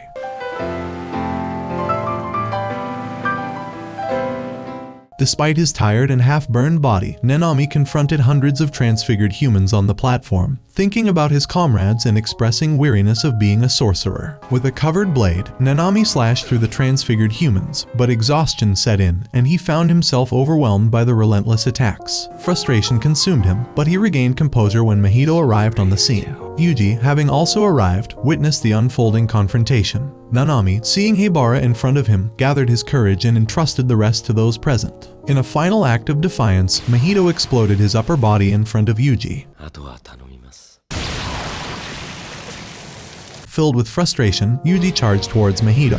Mahito, using soul manipulation and transfiguration, attempted to distract Yuuji with a barrage of attacks using his blade. However, Mahito failed to pierce through Yuji's resolve. In a moment of revelation, Mahito reminded Yuuji of his own struggles with remorse and the need to accept certain truths. Yuuji, recalling Nanami's last words, managed to calm his anger. Activating his cursed energy, Yuuji began walking towards Mahito. In response, Mahito also charged towards Yuuji, activating his own cursed energy. A fierce clash ensued, with Yuuji landing a dropkick and a series of punches, attempting to push away the cursed spirit while suppressing the surrounding area. As Yuuji continued to dodge Mahito's attacks, the two engaged in a fierce battle within a falling lift. Yuuji showcased his agility, dodging Mahito's strikes and countering with powerful punches. Mahito, aware of the risk, understood that a mistake on his part could lead to his demise. He decided to focus on attacking the transfigured humans, recognizing the effectiveness of using them against Yuuji's soul. Mahito attempted to escape, and Yuuji followed in pursuit. Along the way, Yuuji encountered two men who warned him about the monsters. Mistakenly thinking them to be human, Yuuji approached, only to be caught off guard as one of the men delivered a powerful punch, revealing that it was Mahito wearing the skin of a human. To further complicate matters, Mahito transfigured another man into a sword, using transfigured humans against Yuuji, knowing it would have a profound impact on his soul. Mahito planned to exploit this strategy to crush Yuuji. Meanwhile, Mahito had created a clone before separating from Jogo and Dagon. The real Mahito continued his confrontation with Yuuji while the clone encountered Kujisaki. Kujisaki, aware of Mahito's soul-related techniques, understood the importance of avoiding physical contact with him. In response, Kujisaki initiated the first attack. Nida earnestly warns Kujisaki about the perils of venturing into the Veil, emphasizing the need to avoid reckless actions. Kujisaki, well aware of Nida's concerns, grapples with the internal conflict between watching her comrades battle and heeding the cautionary advice. Meanwhile, Mahito endeavors to crush Yuuji's soul by unleashing transfigured humans upon him. Simultaneously, a clone Mahito engages in a relentless assault on Kujisaki. Undeterred, Kujisaki skillfully evades Mahito's attacks while countering with her cursed energy-powered nails, deftly avoiding both Mahito's hands and his attempts to interfere with others' souls. In a strategic move, Kujisaki wears down her own spirit to assist the clone Mahito. However, Mahito manages to land a significant blow, inflicting a minor injury on Kujisaki's shoulder. Persisting in her assault, Kujisaki drops unnoticed nails on the ground, seizing the opportunity to utilize her hairpin attack, expanding the nails and leaping onto the clone Mahito. In her pocket, she harbors something that could turn the tide in her favor. As Kujisaki pins down the clone and nails its head, the real Mahito, intending to finish Yuuji, receives an unexpected, fatal blow. Sensing her cursed energy erupting nearby, Kujisaki realizes that the Mahito in front of her lacks the potent cursed energy characteristic of the real one. A triumphant smile graces her face as she discerns that she's facing a clone incapable of using any technique. Meanwhile, the real Mahito, recovering from Kujisaki's attack, undergoes a relentless beating from Yuuji, who pummels him like a punching bag. The clone Mahito decides to reunite with the real Mahito,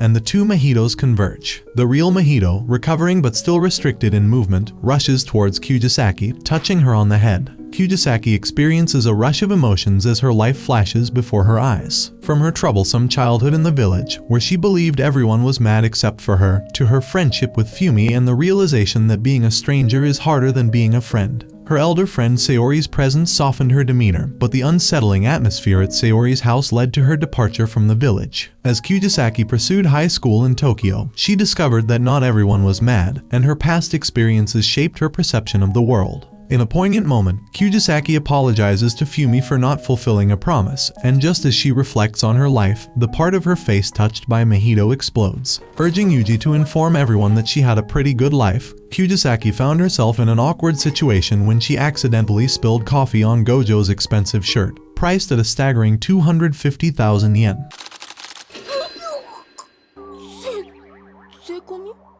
And as they scrambled to gather money for a replacement, Gojo walked into the room, inquiring about his shirt. Sensing trouble, Yuuji instinctively stood in front of Kujisaki. However, their concerns shifted dramatically when Mahito entered the scene. Yuuji, overwhelmed by emotions, began to lose control and cry. Mahito, seizing the opportunity, charged towards the defenseless Yuuji and unleashed a powerful black flash, sending him flying meters away, smashing him into a wall, kicking him, and reveling in his suffering. As Mahito prepared to deliver a fatal blow to Yuuji, a sudden clap replaced Yuuji with a rock, and Todo made a stylish entrance, discussing the beauty of the world. Todo, initially arriving to save Gojo, altered his plans upon learning that Guido had left with the prison realm. As Yuuji regained consciousness, he was met with Todo's presence, triggering a mental breakdown as he grieved the loss of his comrades. Despite Mahito's attempts to attack Yuuji, Todo skillfully swapped Mahito's position with his clap. Todo, in an effort to console Yuuji, emphasized the shared identity of jujutsu sorcerers and the absence of sin or punishment in their calling. He urged Yuuji to focus on fulfilling the entrusted responsibilities of his fallen comrades rather than dwelling on the meaning of their deaths. Meanwhile, Miwa, equipped with the last remaining Mekamaru device, rushed towards Shibuya with backup. Nekamaru, in a heartfelt confession, apologized for his perceived weakness before succumbing to his demise. Todo and Yuuji continued their relentless assault on Mahito, breaking through the ground and descending to the depths of Shibuya. Mahito, realizing the diminishing state of Yuji's soul and his own declining soul percentage, pondered the possibility of killing Todo with a single touch. As they fought, Mahito summoned cursed spirits to hinder Todo, focusing on countering his troublesome technique. Todo, the sole user of Black Flash in the current battle, contemplated a strategy to maintain the delicate balance of the situation. After intense contemplation, Todo finally unleashed the power of Black Flash, marking a turning point as all three combatants reached 120% of their potential. Mahito, employing soul multiplicity, body repel and unleashing multiple cursed spirits, created a chaotic battleground to impede place swapping. The fierce battle in Shibuya continued. Todo, always ready for a good time, decided to play musical chairs with Mahito and Yuuji. With a snap, Todo swapped Mahito with Yuuji. Now, things got a bit weird. Mahito decided to pull a magic trick straight out of a horror show and separated his head from his lower body. The lower body then started attacking Yuuji and Todo, doing its best impression of a breakdancing zombie. Mahito, ever the overachiever, grew a new body and unleashed his soul multiplicity, polymorphic soul isomer, because why settle for one body when you can have a muscular transfigured one made from a chaotic mix of souls and flesh? Todo, the master strategist, quickly realized that Mahito's body power ratio after the split was 8-2, so he swapped out the weak body to face Yuuji. Little did he know, the transfigured human was aiming for gold in the heavyweight division. Todo got thrown through a building, and now he's questioning his life choices. But wait, there's a plot twist. Todo claps back, literally, and lands a punch on the transfigured human. Turns out, all it took was one solid blow to take down the muscle-bound monstrosity. Todo turns around, thinking it's all over, only to face two more similarly offensive transfigured humans. Mahito, meanwhile, combines his remaining body parts and continues the attack, turning Shibuya into a supernatural wrestling ring. Yuuji, in the midst of the chaos, charges towards Mahito to deliver a swift kick. Mahito catches Yuuji mid-air and throws him away like a disgruntled parent dealing with a tantrum-throwing toddler. As Yuuji runs back towards Todo, Mahito follows, because why not? Mahito can't use the domain expansion because that would mean a face-off with Sukuna, and nobody wants that. But Mahito, being the sly fox, pulls a trick from the Gojo playbook and activates domain expansion, self-embodiment of perfection, giving himself a mere 0.2 seconds of domain expansion life. Todo, not to be outdone, expands a simple domain Yuki Tsukumo taught him. Now, the real showdown begins. Yuuji charges faster than a caffeine-fueled cheetah, aiming to exorcise Mahito before he can say curse. However, Mahito launches his technique faster than you can say plot twist, and we're in for a wild ride. Todo's hand starts transfiguring, and he separates it from his body. Mahito throws a black flash punch, Todo defends with cursed energy, and suddenly Todo's locket falls to the ground, revealing a photo of a girl and Yuuji. Todo, fueled by the power of background music, confidently starts beating Mahito. Todo decides to take a breather, leaving the stage to Yuuji. Mahito, not one to be outdone, uses ideal transfiguration, changing into an unbridled soul form. Mahito and Yuuji charge towards each other, throwing punches that would make even the gods flinch. Yuuji lands a punch on Mahito's ribs, but basically Mahito counters, stabbing Yuji's shoulder. The two continue their dance of destruction, with Yuuji desperately needing to activate the Black Flash at maximum power. The bodies are giving up, but the souls are still kicking. They charge towards each other, and just when it seems like Mahito is about to deliver the final blow, Todo reappears, swapping Yuji's position. Yuuji, now in prime Black Flash mode, lands a devastating punch on Mahito, sending him back to his less intimidating form.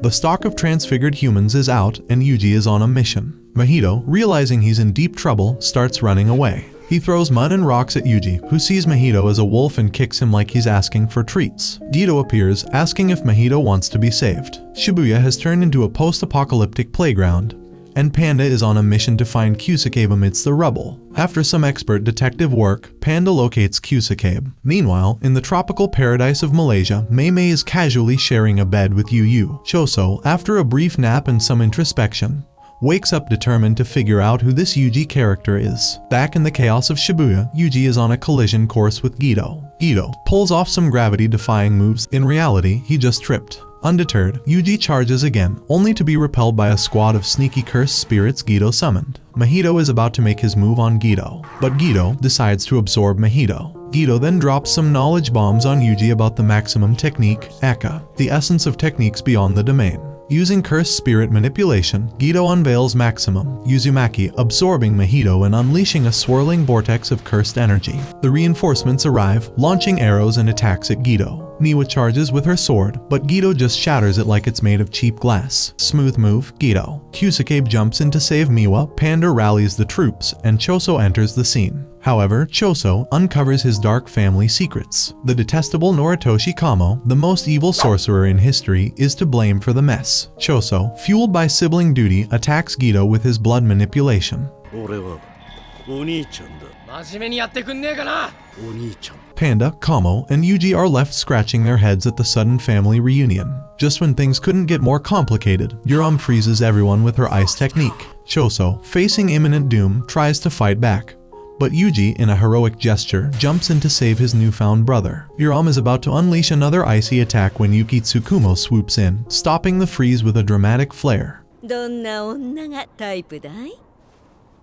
With the stage set for a showdown, Yuki sends a flying kiss toward Gito, not realizing who might be lurking inside Gito's twisted mind. The situation has escalated, and Yuki is desperately trying to buy time for Laru to make a move. To do so, she engages in a tense conversation with Kamo, attempting to exploit the flaws in his plan. Yuki reveals that Kamo's detachment plan has a significant flaw. There are far fewer cursed spirits outside Japan. The barrier of Tenjin is crucial for the optimization plan, and monopolizing cursed energy within Japan would lead to global repercussions. Yuki argues that Kamo's vision doesn't align with the ideal world she envisions. Kamo's plan, limited by his own possibilities, needs a change. The key lies in chaos that can't be controlled, the entity with a black glow amidst the chaos. Yuki then abruptly turns to Yuuji, inquiring about the cursed spirit Mahito. Yuuji informs Yuki that Kamo has recently swallowed Mahito, adding an unexpected twist to the conversation. Kamo, not one to back down, uses ideal transfiguration to create a massive circle on the ground and in the sky. He has marked two types of non-sorcerers in advance, those who swallowed cursed objects like Yuuji and those with techniques but lacking the brains of sorcerers like Junpei Yoshino. Kamo adjusts their brains to match those of sorcerers and releases them into the world.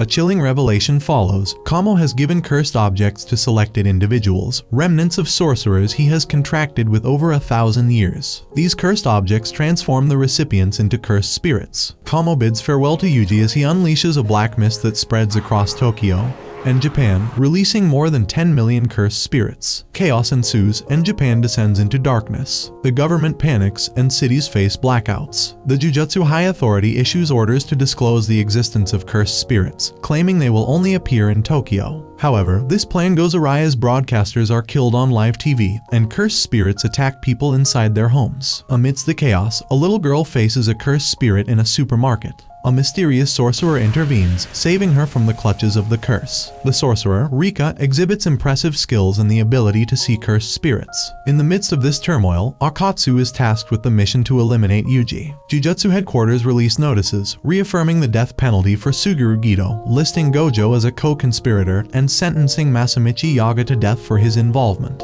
The suspended execution of Yuuji is now cancelled, and Yuta Akatsu is designated as the executioner for Yuji's death. That concludes the anime recap of Jumping People 101, I mean Jujutsu Kaisen. Make sure you push that subscribe and let me know your thoughts below. I'm out.